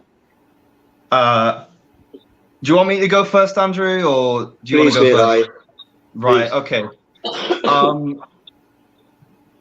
I don't really want to defend the defenders. Haha, pun. Whatever. Because I don't think they had a very good game today at all. Yeah. But I do want to make a different point to some of what people have been saying in the comments and the two guests that we had on just now. I think it's less to do with the defenders that we've got, the players that we've got in those positions, and I think it's really got to do with the style of football and the way we play. Because I'll allude again to the point that I made at half-time. When you lose the ball consistently and you can't maintain possession and you invite pressure on yourselves with Aston Villa having the ball, I think it has a psychological effect on the players where eventually, if the opposition continues to have the ball and continues to create chances, then eventually you're going to make a mistake, or you're going to make a couple of mistakes. And I think that's what happened today. And that was the case with last week's game as well, because first half of last week, obviously we played quite well, and you wouldn't have pointed out or you wouldn't have noticed the defensive frailties in the first half of last week's game, or you wouldn't have noticed or pointed out the defensive frailties in the first 25 minutes of this week's game. But it's when Newcastle start to lose the ball and when the pattern of play in the game starts to go in favor of the opposition, because obviously they have more composure in keeping the ball, then I think that's when at some point in the game you see players making mistakes in defence. I mean, with Jamal Lascelles with the penalty, I do think that was a penalty, but at the end of the day, I don't think it was intentional. He was sort of trying to lift his leg up to block the ball, and his arm was out because he was trying to balance himself. So I wouldn't really blame him for that. It's just it's a consequence of Villa having the ball in and around our box for all of that time. Other than that, I said at halftime we need to put Sean Longstaff on the pitch to try and make a difference in midfield and retain possession of the ball. But what does Steve Bruce do? He substitutes Longstaff for Hayden. Hayden, who, yes, okay, Hayden wasn't having a great game in the first half. But ultimately, they're slightly different players, but they play in more or less the same position. So Hayden's a bit more defensive and he doesn't pass the ball as much. But Sean Longstaff is a holding midfielder.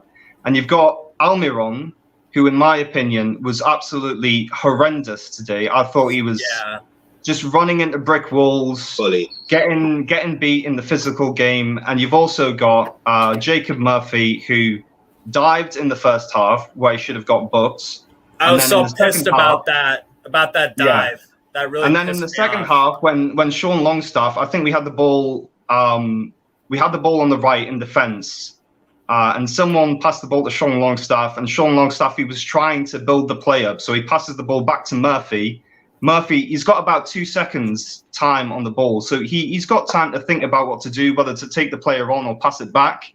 Yeah. He loses the ball, and then he pulls the player back, and he gets a yellow card. And I thought at that point, Bruce, you need to take Murphy off, because Murphy's completely useless in this game. His head's not in the game. And you need to take Almiron off, because Almiron's having absolutely no impact. And Almiron wasn't just invisible.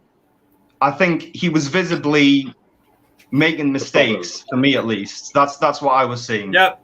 So Dan, everyone, can you guys cut you off for just this comment actually? With I actually quite agreed on. It's by Ariat, whatever.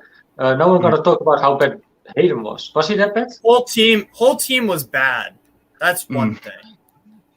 But How many successful passes did Hayden make, and how many tackles did he make? I wonder. I bet it wasn't many. Yeah. I'm going to tell you.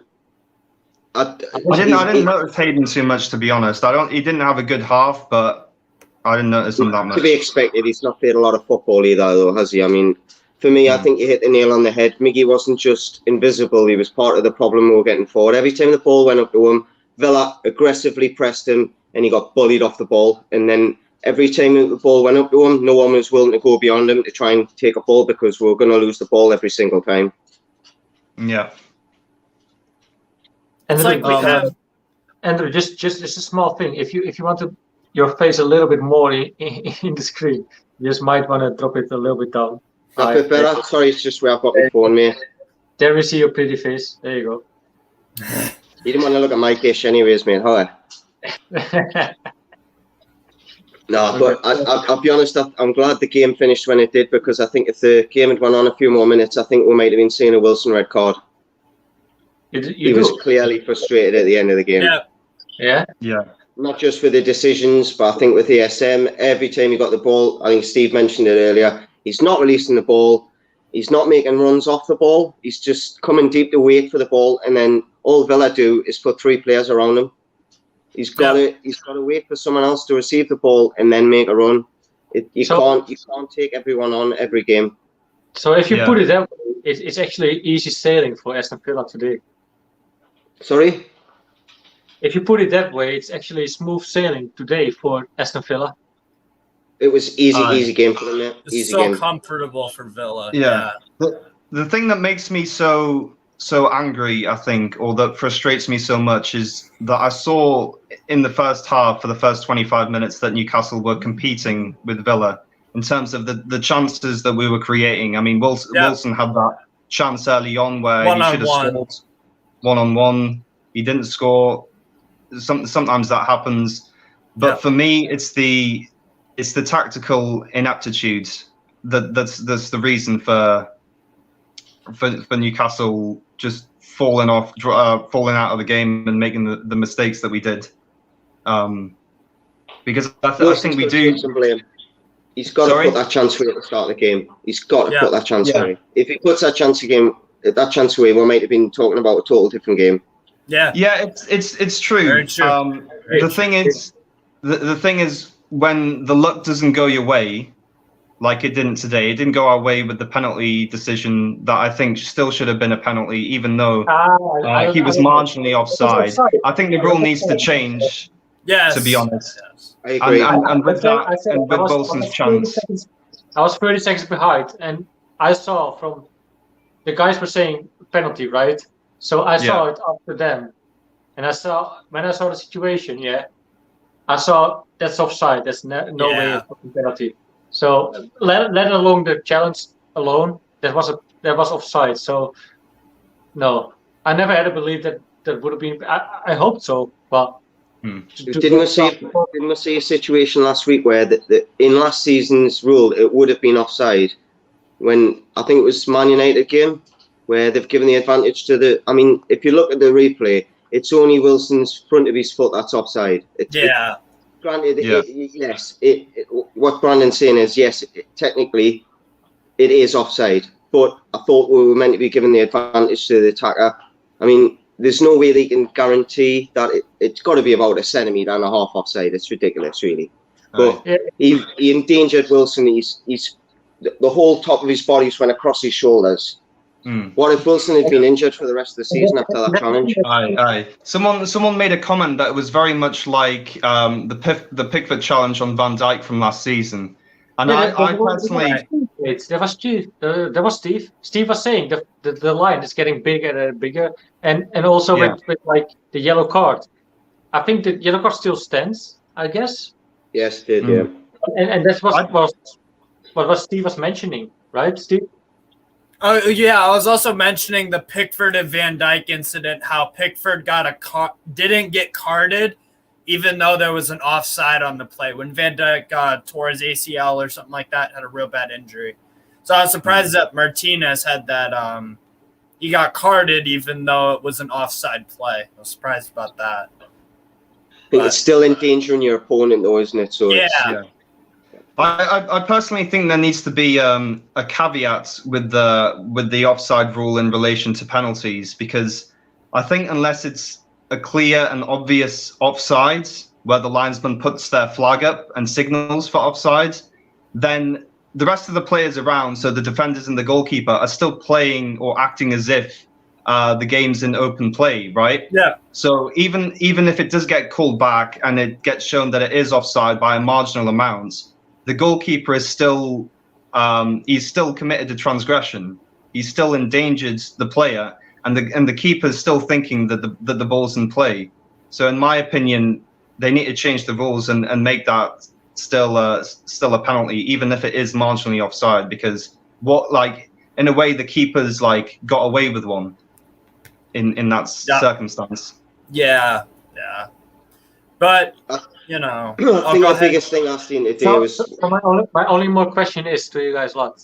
What needs to be better for next game? The team's got to be more cohesive. The gaps between the defence, midfield, and strike force are just so far too big. Because it's a 5 at the back. That's the problem with 5 at the back formations. It's too far from defence to midfield to strikers. Yeah, absolutely. Only if your wing backs aren't doing their jobs properly. Yeah. I like to keep this comment on. Richie looks so slow and paced now. Does he need to be dropped? He's a ball in a China shop, mate. He give a free kick away 10 minutes into the game, and you could McGinn, great touch. On another day, if that's another 5 yards infield, that's a free kick, and McGinn sticks it in the top bins. He does it constantly. He's renowned for it since he's been at Newcastle. As much as we're all like him for his work rate and everything, at the minute he's an absolute liability. The team shapes off because of him, and it affects Jacob Murphy on the other side as well when we don't have the ball. So for me, he's got to go back to a 4, or he's got to find a solution to who's going to play left back and right back, because at the minute you can't play Richie Murphy, especially against Southampton, because they're a very good side on the ball and they do attack well in the transition. And when we're in trouble is when we'll have the ball and then lose it. 100%. I'd like to ask you a question, because I got Dylan ready, Dylan Ryan, he knows, to join us. But I got one other guy, Nicholas, but I'm not sure if he can join. If he doesn't join, who wants? One of the two wants to join us for the fan action still. You guys figured it out. Dave, Andrew. I've kind of just got one more thing to say, really. Okay, go ahead. Because you asked what needs to change for next week, and something that kind of dawned on me today as I was watching the game is that going forward, there's very little in terms of trying to play the ball or pass the ball through the middle, and a lot of the time, unless it's like ASM or Miggy or Wilson, kind of holding up the ball and then running through, that's the only thing that's happening through the middle, and we're playing the ball out wide a lot for crosses, and in a way, I think it's becoming quite predictable. Where that's exactly what he said today. Liam said today on the watch along, there is no fucking energy through the middle. It's all going from the sides, and and it's becoming quite predictable. And other teams, other teams know how to deal with it, I think. Finish it, mate. You were about to say something, but it's pump the ball into the box and hope for the best. And the problem is the only players that were getting wide are Jacob Murphy and Matt Ritchie. The only time when we looked dangerous today was when other players got the ball wide, like ASM on the right-hand side in the second half got wide. But he was only able to do that because we switched shapes. So again, it goes to we need to switch shapes. Just a question for you, Dean and Andrew. Who wants to drop out for Dylan? Who's got dropping out if you've got more that you want to. I'll drop out because I'll be losing my voice in a couple of minutes anyways. Okay, I'll stay on for a couple of minutes then. I'll go. Catch us later, lads. Take care. Right. Yeah. Take care. Okay. Ciao, man. Good to have you on again. See you, Yeah. mate. No bad. Take care, mate. Chill out. Just before we go on, everyone, I hear myself doing it. Anyway, everyone who wants to join the reaction show, feel free. The how you say it? The link is down in the pinned comment. So if you want to join, feel free to join. Have your say. Even if you want Villa fans or fans from other clubs, we don't care. We'd love to hear your opinion about the game. Yeah. Please go on. Later we have actually footage from Johnny, Lily, everyone who watched the game. We will have them on. So Right. Brandon, I don't know if you know, but there's a bit of a feedback loop on your end, I think, or on someone's end. well, I don't think it's mine. I think look, I think it's fine now, isn't it? Ah, right. Yeah. Okay. Yeah. Dylan, it's you. So He has the YouTube open, I think. Yeah. You need to switch your YouTube off. all right. Yeah. There you go. Or wait, maybe not. Okay. I think Technical difficulties. We'll be back with you in a minute. Wait. Yeah, there we go. Maybe we can get Dylan on again. He's here. Okay, give me a sec. How are we gonna do this? Wait, yeah. Can you talk, Dylan, please? Hello. No, I have to myself, man. Wait. It's gonna be different, Dylan. Can you sort out some headphones or whatever? Aye. You do. I'll drop out. Okay. If you get some headphones, it should sort out the problem, I think. Sorry, mate. I have to pick you because it's really annoying for the stream. Ah, Okay. Sorry, lads. Yeah, I think what else we have to go on about for next game. We talked about what has to be changed. Dan, what did you make of Steve Bruce's interview of Newcastle? BBC Newcastle Radio. Sorry. I've not watched it, or I've not seen it. No. Okay. No. So, because some people made a case of that he wasn't tested enough. I think people who came on asked him some decent questions, and he was quite alright. Right. Like seriously, like when I see Steve Bruce on Newcastle Fans TV BBC Radio, or no, that's not true. Not Newcastle Fans TV, Newcastle BBC Radio. Sorry, mate. He sounds like a decent bloke, and definitely where even the age difference, I would probably have a drink with him. But I was thinking, like, you look and sound like such a good bloke, but I don't think you sound like someone who could be a manager of a professional football team. You know? Yeah, no, that's Yeah. Well, the thing is, I mean, I went through a period last season where I thought Bruce was an arsehole because anyone in their right, anyone with integrity, I thought would have resigned from the job after not having won a game for 20 games. But I don't necessarily think like he's someone with. I don't think he's a malicious person, someone with malicious intent. I just think he's not competent for the job that he's doing. he's a terrible manager. Yeah. I'm not. I think it's like people that insult him on the basis of how he looks or like who he is as a person. Like this is just silly. I want to make a case for Steve Bruce because I actually think like when I run into him and have a chat with him, I think we can probably really get on good, you know, because he sounds like a decent bloke. But like people who give him stick or whatever, or give him death threats or whatever. That's not. Give them to me. I come to you to England, and I have a talk for Bruce. You know, like. But I mean, Brandon, most people are decent blokes at the end of the day. Like you're a no one decent bloke. deserves death threats. Yeah. No. But his job is to be, you know, manager of Newcastle United Football Club. in the Premier League. So, you know what I mean? Just because you're a nice guy doesn't mean that you can that you're able to work any job in the world. Some jobs you just don't have the skill set for, whether that be mentally or physically or whatever. And that's exactly my job, man. I'm a plumber, and I don't even know how to connect the pipe. So, but I sell myself as a plumber. Who cares? Okay. But yeah, Alright. Bruce may be a nice guy, but a nice guy doesn't mean that you're a good manager, and he's a fucking horrible manager.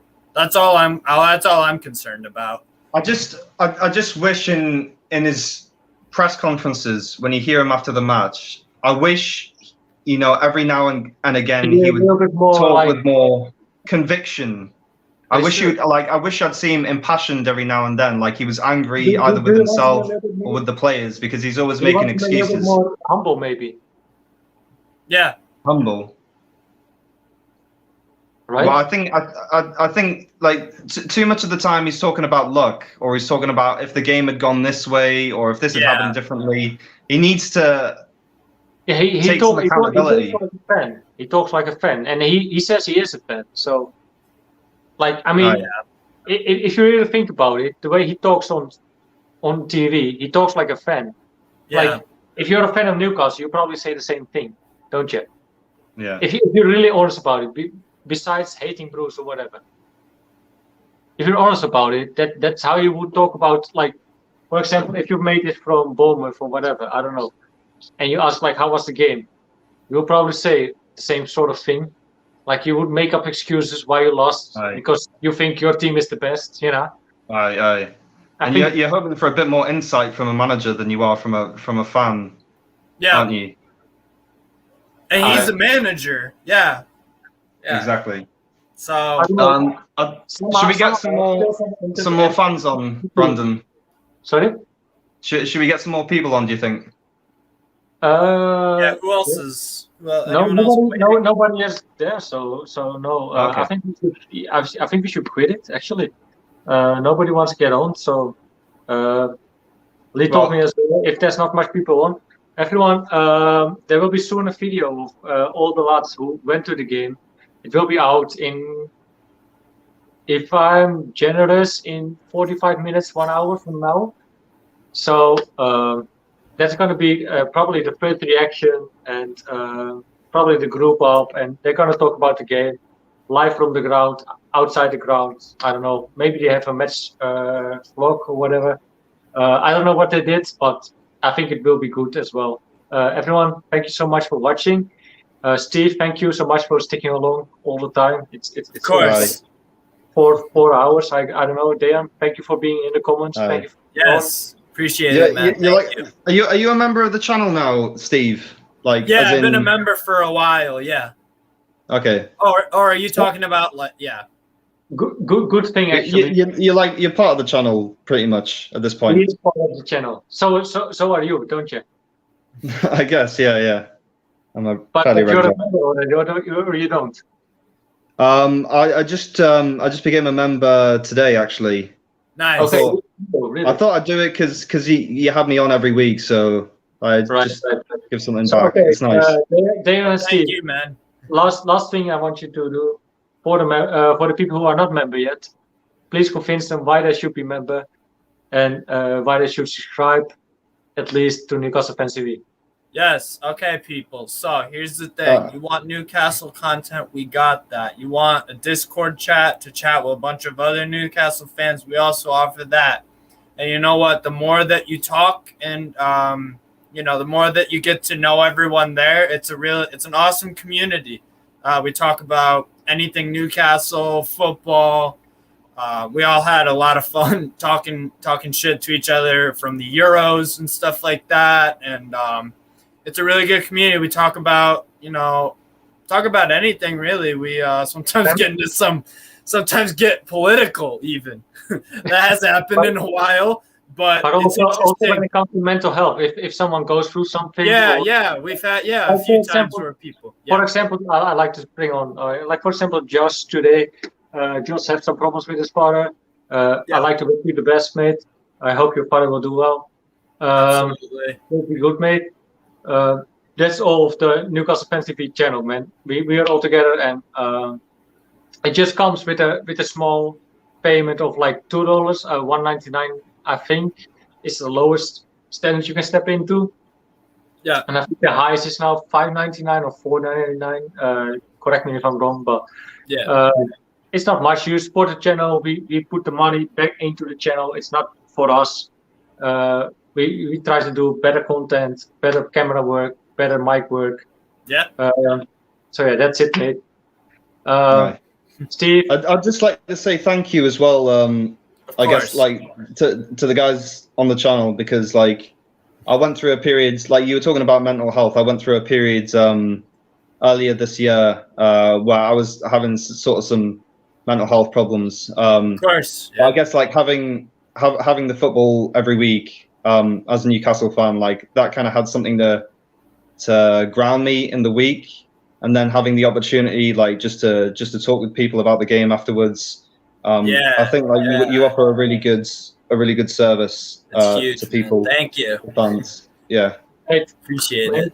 when you tell me this, I'm part of Newcastle Fans TV now. Like what, 1 hour, 1 year, 1.5 year, I don't know. But if you tell me this, thank you, man. No worries. Thank you. I appreciate it. We have also thank you, people like on the fan reaction, you connect with the people, you know, and that's what I like. But also, for example, Elliot, who everyone probably knows. Everyone knows he has some sort of thing, and we like to give him a stage. You know, like we want to give everyone a stage, and that's the best thing. I think like the thing about it is like I've never actually met any of you in person, but like I've been watching the channel and like coming on for long enough now that I feel like if I met you in the street, like I'm already kind of mates with you. You know, I already know you. So. Yeah, exactly. That's awesome. There you go. Yeah. Sure, and that's the beautiful thing of modern technology. You know. Aye. For sure. So if you come down in Newcastle now, I have ways to figure it out before doing the 10-day quarantine. I figured it out. We'll probably have to meet up. Okay, I'm near Glasgow at the moment, but I'm hoping to come down some point this season to one of the games. I'm not going to Glasgow. Okay, all right. Right. Okay, everyone. Thank you so much. This was the fan reaction. Cheers. Everyone have a good one, and let's hope on a better result next fucking week.